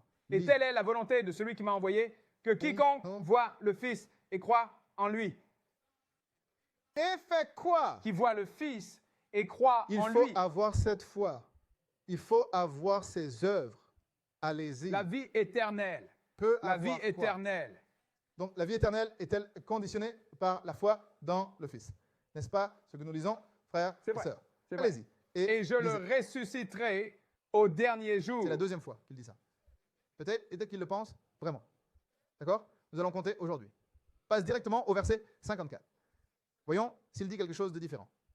Vas-y. Quiconque mange ma chair et boit mon sang a la vie éternelle, et je le ressusciterai au dernier jour. Voilà encore le Seigneur. Vous tous. Quiconque mange ma chair et boit mon sang a la vie éternelle. Nous avons un problème parce qu'il est parti. En fait, c'est un être spirituel. Cela n'aurait de toute façon pas d'importance. Comprenez-vous ce qui se passe ici? Excusez-moi. Il a dit, celui qui mange ma chair et boit mon sang a la vie éternelle. Et encore, je le ressusciterai au dernier jour. C'est la troisième fois qu'il le dit. Mais Jésus est-il littéral, frères et sœurs? Aucune chance. Encore une fois, il parlait souvent en métaphores et paraboles et tout ça. Donc, il a dit, vous devez faire ces choses pour obtenir la vie éternelle. Alors, voyons de quoi il parle. Descends au verset 63 et lis-le. C'est l'esprit qui vivifie. C'est l'esprit qui rend vivant. Allez-y. La chair ne sert de Je ne rien. vous dis pas de me mordre et de me mâcher et d'avoir une petite tasse en métal pour attraper le sang qui s'écoule. Ce n'est pas ce que je vous dis. Je ne suis pas littéral. Je vous dis quelque chose de spirituel. Recommencez au début du verset 63. C'est l'esprit qui vivifie. La chair ne sert de rien. Vas-y. Les paroles que je vous dis sont on. esprit et elles sont vie. De Oh, ça, alors, quel est le message? Consommez ma parole. c'est exact. Lis-le, assimile-le, bois-le. Parce que cet esprit, c'est ce qui va te donner la vie, même la vie éternelle. Suivons-nous l'histoire, frères et sœurs? Alors, il a dit, ceux qui font la volonté de mon Père, c'est ma famille spirituelle. Et nous venons de découvrir que pour croire en lui, vous devez traiter avec sa parole. C'est tout ce qu'il dit. Comprenons-nous cela, frères et sœurs? C'est très simple, n'est-ce pas? Allons à Romains chapitre 8. Passons à Romains, le 8e chapitre. Jetons un coup d'œil à quelque chose. Romains chapitre 8. Nous allons commencer au verset 1, puis nous allons sauter. Romains 8 et 1. Allez-y. Il n'y a donc maintenant aucune condamnation pour ceux qui sont en Point. Christ Jésus, qui ne marchent pas selon la chair, mais selon l'esprit. Oh, alors, nous devons découvrir si nous marchons selon la chair ou si nous marchons selon l'esprit. Et nous venons juste de qualifier l'esprit comme la parole de Dieu, n'est-ce pas? Il fait une distinction ici. Descendez au verset 5. Car Je ceux continue. qui vivent selon la chair s'affectionnent aux choses de la chair, Oui, mais ceux oui. qui vivent selon l'esprit, aux choses de l'esprit. Donc, nous avons des gens d'esprit mondain et nous avons des gens d'esprit spirituel. Voyons-nous cela? Allez-y. Et Car avoir une lisez. mentalité charnelle, c'est la mort. Mais avoir une mentalité spirituelle, c'est la vie et la Voyez-vous paix. le résultat final? Si vous avez un esprit charnel, le résultat est la mort. Mais si vous avez un esprit spirituel, le résultat est la vie et la paix. Allez-y et lisez. Parce que l'esprit charnel est ennemi de Dieu, car il n'est pas soumis à la loi de Dieu et il ne peut pas Il est dit l'être. que l'esprit charnel ou l'esprit mondain est Dieu, frère et sœur. Et la raison, dit Paul, est qu'il n'est pas soumis à la loi de Dieu. Paul a dû oublier que les commandements ont été cloués à la croix aussi. De quoi parle-t-il? D'accord, d'accord.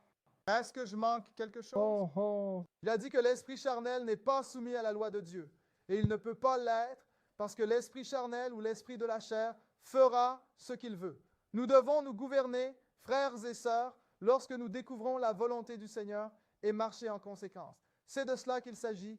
Vas-y et lis. Ceux qui sont dans la chair ne peuvent pas plaire à Si Dieu. vous avez un esprit charnel, vous ne pouvez pas plaire à Dieu car vous allez l'offenser en brisant ses commandements à un moment ou à un autre. C'est de cela qu'il s'agit. Maintenant, prêtons attention à quelque chose car nous parlons de comment nous pouvons être un frère. N'est-ce pas un disciple de Christ en ce moment? 14, que dit-il? Car tous ceux qui sont conduits par l'Esprit de Autant Dieu, que sont conduits par quoi? l'Esprit monsieur? de Dieu, C'est la parole de Dieu, n'est-ce pas? Que êtes-vous? ils sont les fils de Dieu. Wow. Si tu marches selon la parole, tu es l'un de ses enfants. Mhm. N'est-ce pas ce que nous en retirons, frères et sœurs? Oui, monsieur. Encore une fois, si vous êtes guidés par la parole, alors vous êtes l'un de ses enfants spirituels. Et nous allons vous montrer à quoi cela mène si vous tenez bon, encore une fois, au moment choisi. Passons au verset 28 et continuons. Qu'est-ce que ça dit? Et nous savons que toute chose concourt au bien de ceux qui aiment Dieu, de ceux qui sont appelés selon son dessein. À ceux qui sont appelés selon son dessein, quelle était la raison pour laquelle Dieu a créé l'homme au départ? N'est-ce pas? Tu l'as compris? Pour créer des C'est êtres exact. qui veulent être comme lui. Nous sommes la seule espèce dans cette création qui a le potentiel de devenir comme Dieu. Vous comprenez cela? C'est ce que la Bible nous fait savoir ici. Allez-y et lisez. Car ceux qu'il a connus d'avance, il les a aussi prédestinés pour être conformes à l'image de son Fils afin Pour quelle raison? qu'il soit le premier-né parmi beaucoup de frères. Oh, nous venons de découvrir quelque chose. Que Jésus pourrait être le premier-né. Ça dit parmi combien de frères? Beaucoup. Eh bien, quand Jésus est mort, c'était un homme de chair et de sang comme nous, n'est-ce pas? Était-il ainsi quand il est sorti de la tombe? Frères et sœurs, il était quelque Non. chose de complètement différent, n'est-ce pas? Donc, s'il est le premier-né, qu'est-ce que cela implique, vous tous? Il y en a d'autres à venir, n'est-ce pas? Donc, nous devons découvrir ce qui se passe ici. Il est dit qu'il soit le premier-né parmi plusieurs frères. Savez-vous que le livre appelle l'Église des premiers-nés? Home. Vous le saviez? C'était le verset 29. Oui, monsieur. Cela, D'accord. Revenons à Romains, le premier chapitre. Frères et sœurs, jetons un coup d'œil à quelque chose. Parce qu'encore une fois, il y a eu un changement qui a eu lieu, frères et sœurs. Jésus est né de nouveau. Et si vous allez dans la loi, dans Lévitique, le 23e chapitre, c'est de cela que parle la Pentecôte. Au début de la fête, vous agitez une gerbe, des prémices, fruits et tout ça. Puis après que tant de sabbat soit complet à ce moment-là, le jour suivant, qui serait le jour numéro 50, un autre ensemble de premiers fruits était agité. Mais cette fois, ils étaient cuits avec du levain, ce qui signifie qu'ils avaient des péchés qui devaient être purgés. N'est-ce pas? Donc, il est le premier des premiers fruits. Vous voyez, nous obtenons une compréhension spirituelle de la fête et tout cela. Nous apprenons le plan de salut de Dieu pour l'homme. Nous ne venons pas simplement pour manger, boire et nous réjouir, puis rentrer chez nous ignorants.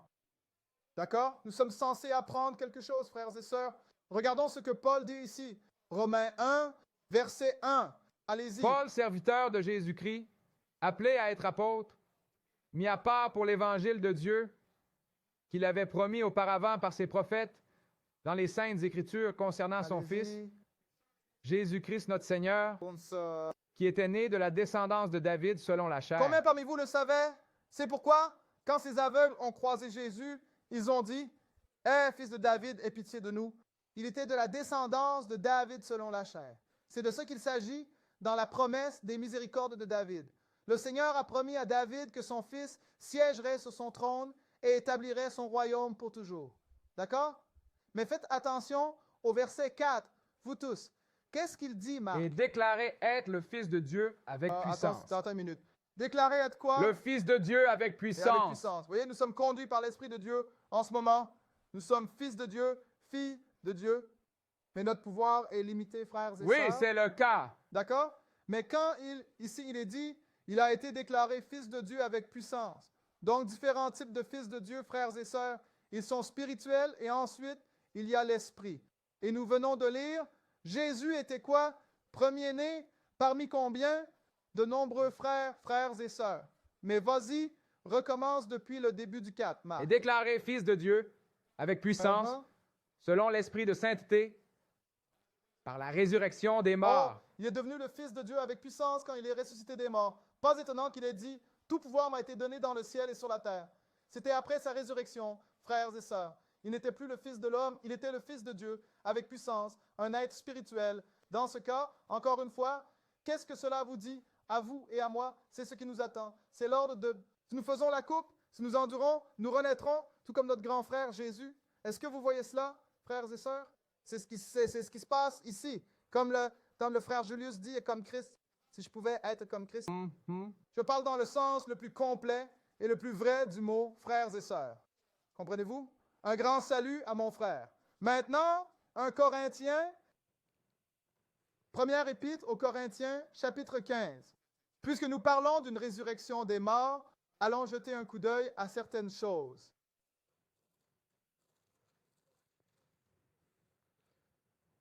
Première lettre aux Corinthiens, chapitre 15. Nous allons commencer à lire au verset 35. Première lettre aux Corinthiens, chapitre 15 et verset 35.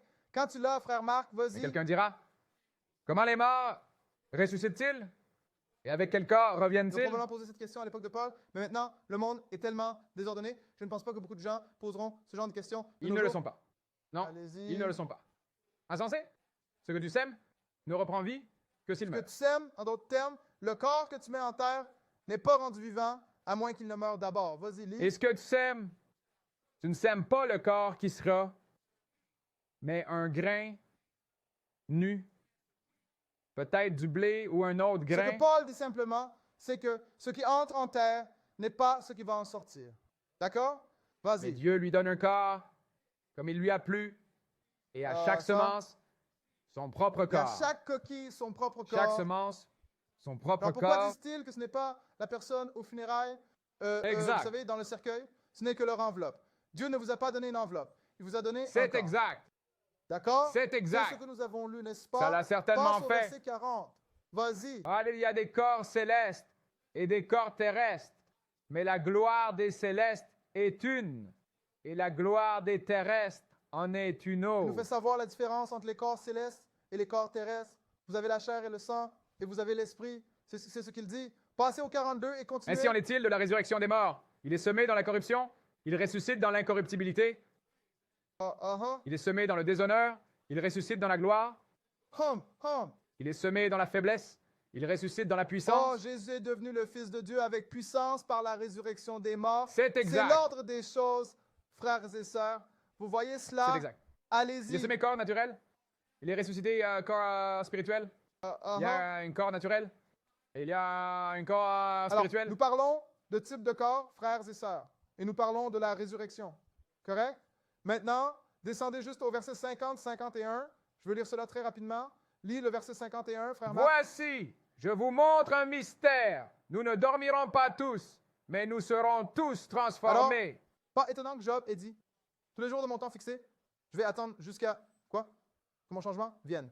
Job savait qu'il ne sortirait pas de la tombe de la même manière qu'il y était entré. Vas-y, lis. 52. En un instant, en un clin d'œil, au dernier son de Donc, nous trompette, venons de découvrir quand cela va se passer à la dernière trompette. Numéro 7, allez-y. quand la trompette sonnera et que les morts seront ressuscités ça. incorruptibles et nous serons Donc, changés. il y aura encore des personnes vivantes lorsque le Seigneur viendra qui seront dignes de changer. Mais ils doivent néanmoins être changés, frères et sœurs. Vous voyez cela? Nous parlons ici de corps glorieux. Donc, nous pouvons être frères du Christ étant guidés par sa parole maintenant dans cette existence de chair et de sang. Et ce que nous voulons être, c'est son frère dans l'esprit. Je parle de la même gloire qu'il a eue quand il est sorti du tombeau. Vous voyez cela? C'est ce que nous essayons d'atteindre, frères et sœurs. Maintenant, passons à la dernière étape. Nous sommes dans la dernière ligne droite. Vous allez bien, frères et sœurs? Très bien. Louez Dieu. Luc, chapitre 1. Parce que beaucoup de gens ne savent pas que le Seigneur est né pour être roi. D'accord? Amen. Mais les gens ne comprennent pas où sera le royaume. Comme je dis, vous savez, tout le monde pense que les bonnes personnes montent là-haut et que les mauvaises personnes descendent, vous savez, sous terre quelque part, et sont, vous savez, tourmentées par Satan ou quoi que ce soit. Hein? Le livre ne soutient pas cela. Eh bien, regardons cela. Nous allons découvrir dans cette partie que si vous voulez que Jésus soit votre roi, il y a quelque chose que vous devez être, et donc quelque chose que vous devez faire. D'accord? Lisons un peu Luc chapitre 1, commençons au verset 26. Luc chapitre 1, verset 26. Que dit-il, Marc? Et au 6e mois, l'ange Gabriel fut envoyé par Dieu dans une ville de Galilée, appelée Nazareth, à une vierge fiancée à un homme nommé Joseph de la maison de David, et le nom de la vierge était Marie. Et l'ange entra chez elle et dit, « Salut, toi qui es hautement favorisé, le Seigneur est avec toi. Tu es bénie parmi les femmes. » C'est elle que le Seigneur a choisi pour avoir Jésus. Continuez, Élisée. Et quand elle le vit, elle fut troublée par cette parole, par ces paroles, et se demanda quel genre de salutation cela pouvait être. Et l'ange lui dit, « Ne crains pas, Marie, car tu as trouvé grâce auprès de Dieu. Voyons maintenant ce qu'il lui a dit, mes frères et sœurs. Allez-y. Et voici, tu concevras dans ton sein, et tu enfanteras un fils, et tu l'appelleras Jésus. » Alors, lorsqu'il l'a dit, là, tu vas concevoir, tu vas enfanter un fils et tu vas l'appeler Jésus. C'est ça? C'est ça? Vas-y. Et il sera grand, il sera appelé le Fils du Très-Haut. Et le Seigneur Dieu lui donnera le trône de son père, David. Attention une minute. Il sera appelé le Fils du Très-Haut. C'est le Fils de Dieu. On ne peut pas aller plus haut que ça, Non, n'est-ce pas? monsieur. Et il est dit, le Seigneur Dieu, le Père, lui donnera le trône de son père, David. N'avons-nous pas lu qu'il est venu dans la chair après la semence de David? C'est une promesse que le Seigneur fait à Marie concernant son fils qu'elle va avoir, Jésus. Maintenant, voyons ce qu'il va faire d'autre. Allez-y. Et il régnera sur la maison de Jacob à Il jamais. régnera sur tout le peuple au ciel pour toujours. Sur la maison de Jacob pour toujours. Frères et sœurs, Jacob était un homme. La maison de Jacob est la maison d'Israël. Israël est sur la terre. Donc, où va-t-il régner, vous tous? Sur la terre. Faisons en sorte que cela ait du sens. Allez, lisez. Et de son royaume, il n'y aura pas de Alors, fin. une fois qu'il viendra et établira son royaume sur la terre, il ne finira jamais, frères et sœurs. Même quand le Père viendra, il va juste le transmettre. Nous allons lire ça. Mais une fois que le Seigneur commencera à régner, le gouvernement de Dieu sera établi dorénavant pour toujours. Comprenons-nous? Allons à Daniel. Retournons au vieux livre. Allons à Daniel, chapitre 7. Découvrons d'autres choses. Nous parlons du royaume du Fils. La plupart des gens essaient de contourner cela sans se rendre compte que le royaume du Fils va venir en premier. Tu dois toujours passer par Jésus pour atteindre le Père. Les gens essaient toujours de contourner Jésus. Il a dit, « Je suis la porte », n'est-ce pas? Si tu ne passes pas par la porte, tu n'entres pas. Daniel chapitre 7. Daniel a eu certaines visions. Qu'a-t-il dit? Verset 13. Je regardais dans mes visions nocturnes, et voici quelqu'un semblable au Fils de l'homme venait avec les nuées du ciel, et il s'approcha de l'Ancien des jours, et on l'amena près de lui. C'est donc une vision. Il a vu, il a dit, quelqu'un comme le Fils de l'homme. C'est Jésus, parce que c'est lui qui est venu dans la chair, n'est-ce pas? Et puis dans ce verset, l'Ancien des jours, cela parle du Père. Mais vas-y et lis. Que s'est-il passé? Et on lui a donné la domination, et la gloire, et un royaume. Allez-y. Et un royaume. Que tous les peuples, nations et langues le servent. Son empire est un empire éternel, qui ne passera point, et son royaume, celui qui ne sera pas détruit. On dirait que le message est cohérent, n'est-ce pas? Oui, c'est le cas. Il a dit, tous les peuples, nations et langues le serviront. Sa domination, son pouvoir seront éternels. Et ce royaume ne sera jamais détruit. Donc, nous devons découvrir comment nous assurer, encore une fois, que nous sommes des participants actifs. N'est-ce pas, frères et sœurs? Jetons un œil à quelque chose. Passez au 17. Allez-y et lisez cela. Ces grandes bêtes qui sont quatre rois qui surgiront de la terre. Maintenant, nous n'allons pas entrer trop profondément dans ce sujet, mais il s'agit de la hiérarchie de la dynastie des gentils. Cela a commencé avec Babylone de Nabuchodonosor, parce que Daniel a vu une statue avec une tête en or jusqu'aux orteils. Et en gros, qu'est-ce que cela nous indique? Cela nous dit que ces royaumes sont venus d'où? De la terre. Je veux dire, c'est important pour nous de comprendre. Parce que lorsque nous lisons ceci ici, alors nous saurons où cela va se passer. Lisez le verset 18. Qu'est-ce qu'il Mais les dit? saints du Très-Haut prendront le royaume. Qui? Les saints du Les saints Très-Haut, du Très-Haut. Les saints de Dieu vont prendre le royaume. Et il a dit qu'ils sont venus de la terre, n'est-ce pas? Ils ont surgi de C'est la terre, exact. n'est-ce pas? Donc les saints vont prendre le royaume qui sera sur cette terre. et Lise posséder le royaume pour toujours, à jamais et à pour perpétuité. toujours et à jamais. Encore une fois, le message est cohérent. Passons au verset 27. Assurons-nous de comprendre où toute cette action va se dérouler. Vas-y et Et le lis. royaume et la domination et la grandeur du royaume sous tout le ciel. Où, monsieur? Sous tout le ciel. Où est-ce, frères et sœurs? Sur la terre? Allez-y. Elle sera donnée au peuple des saints du Très-Haut, Donc, ça- dont le royaume est un royaume éternel, et toutes les dominations le serviront et lui obéiront. Maintenant, nous avons lu ce mot saint plusieurs fois, n'est-ce pas? Ils vont obtenir le royaume. N'avons-nous pas Oui, vu cela? c'est exact. Nous devons donc découvrir les attributs, les qualités qui composent un saint. Allons lire la définition biblique de ce qu'est un saint. Allons à l'Apocalypse 14, parce que je vais dire la vérité. Mes Gloire à frères et Dieu. sœurs, j'en ai marre d'entendre les gens appeler tout le monde un saint. Parfois, je regarde des émissions à la télévision que tous les saints dans la maison disent Oui, Amen. monsieur. N'est-ce Oui, monsieur. pas? Je me dis, non, allez, quoi? Oui, monsieur. Faire tout sous le soleil, contrairement aux livres. Mais ils sont saints pourtant. C'est exact.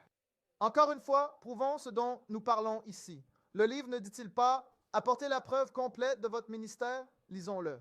Apocalypse 14, 12. Un verset, frères et sœurs. Que dit-il, Marc? Voici la patience Hum, des saints. hum. Voici ceux qui gardent les commandements de Dieu Ah bon? et la foi de Jésus. Redis-le encore. Voici la patience Allez-y. des saints. Voici ceux qui gardent les commandements Tu de parles Dieu. de cette alliance C'est dont nous exact. avons lu plus tôt. Ces lois que le Seigneur a dit qu'il va mettre dans ton esprit et ton cœur. Les saints qui posséderont le royaume au moment fixé sont ceux qui gardent les commandements. N'est-ce C'est pas ce exact. que dit le livre? Lis. Et la foi de Jésus. Alors, ils gardent les commandements de Dieu et ils croient en Jésus. Pas seulement en parole ou par profession, mais par C'est une ça, c'est démonstration ça. à travers les actions, à travers les œuvres. Nous avons déjà clarifié cela, n'est-ce pas? Passons à Apocalypse chapitre 20. Il nous en reste un après celui-ci. Si Jésus est le roi des rois et le Seigneur des seigneurs, il sera le roi d'Israël et de toute la terre. Alors nous devons nous assurer que nous faisons ce qu'il faut pour qu'il soit notre roi. Révélation chapitre 20, nous allons commencer au verset 4. Révélation 24. Que dit-il, Marc? Et je vis des trônes, et ils s'assirent dessus, et le jugement leur fut Vous donné. remarquez, nous lisons trône au pluriel, n'est-ce pas? Cela devrait vous indiquer quelle sera votre position si vous faites cela correctement. Le jugement leur était donné. Ils n'étaient pas en train d'être jugés. Ils étaient les juges, frères et sœurs. Quand les apôtres ont demandé au Seigneur, qu'allons-nous obtenir? Nous avons tout abandonné. Il a dit, je vais vous laisser siéger avec moi sur mon trône, comme je serai assis avec le Père sur son trône. C'est une promesse que le Seigneur a faite aux apôtres et qu'il nous fait. Allez-y. Je vis lisez. les âmes de ceux qui avaient été décapités pour le témoignage de Jésus et pour la parole de C'est une Dieu, métaphore, mais et qui allez-y. n'avaient pas adoré la bête, ni son image, ni reçu sa marque sur leur front ou dans leurs Parce mains. qu'il va venir un temps, frères et sœurs, appelé la Grande Tribulation, une période de 3 ans et demi du pire moment de l'histoire humaine. L'histoire selon la Bible.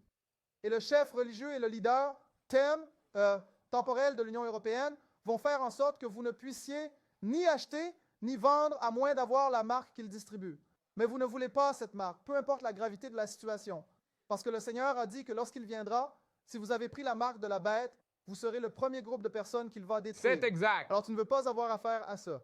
Mais c'est juste pour te faire savoir, quand il était question de la marque, cette marque sur leur front ou leurs mains, c'est la marque de la bête qu'il va distribuer pendant la grande tribulation ou l'heure de la tentation. Une autre leçon pour une autre fois. Mais que s'est-il passé? Et ils Vas-y. vécurent et régnèrent avec Christ pendant 1000 Et ans. ils ont vécu et fait Et quoi? ils ont régné avec Christ 1000 ans. Et régné avec Christ. Ils dirigeaient C'est certaines exact. choses. N'avons-nous pas lu C'est dans exact. Hébreux, le premier chapitre, que les anges vont servir ceux qui c'est- seront yeah. héritiers du salut? Devinez de qui cela parlait? Nous Nous aurons autorité sur les anges parce que nous ne serons plus des hommes, frères et sœurs. Nous serons membres de la famille de Dieu. Et nous serons rois et prêtres et nous allons diriger certaines choses. Vous comprenez? Continuez à lire, frère. Mais le reste des morts ne vécut pas à nouveau jusqu'à ce que les 1000 ans soient Allez-y. terminés. C'est la première Oh, donc résurrection. il n'y a plus d'une résurrection? Combien d'entre vous le savez? Voyez, les saints vont la recevoir lors de la première résurrection. Éveillés ou endormis, comme nous avons lu. Quand Jésus viendra, si vous en êtes digne, vous allez obtenir votre changement à ce moment précis. Mais il est dit que le reste des morts ne vécut pas de nouveau jusqu'à ce que les 1000 ans, ce qui est appelé le règne millénaire, soit terminé. Et c'est la première résurrection, lisse, marque. Béni et saint est celui qui a part à la première résurrection. Pourquoi cela, Sur mon ceux-ci, frère? La seconde mort n'a aucun Oh, pouvoir. tu n'as pas à t'inquiéter d'aller au lac de feu si tu es un saint dans la première résurrection. Alors tu peux dire quoi, frères et sœurs? Je suis sauvé. D'accord? Alors tu peux arrêter de transpirer comme moi maintenant. D'accord? Ça dit, la seconde mort n'a aucun pouvoir sur eux. Mais vas-y. Mais ils seront prêtres de Dieu et du Christ et régneront avec lui 1000 ans. Pas étonnant que nous lisons dans Daniel, il disait que les saints vont prendre le royaume et posséder le royaume à jamais. Mais nous avons vu, il faut garder les commandements et la foi de Jésus pour être qualifié, pour être dans cette position à ce moment-là. Comprenons-nous, frères et sœurs? Maintenant, allons au dernier endroit. Bon sang, je m'amusais ici.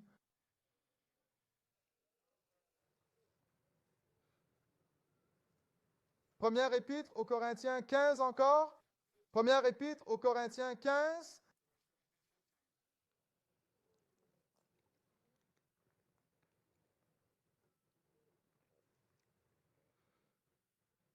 Nous allons lire sur l'ordre des choses.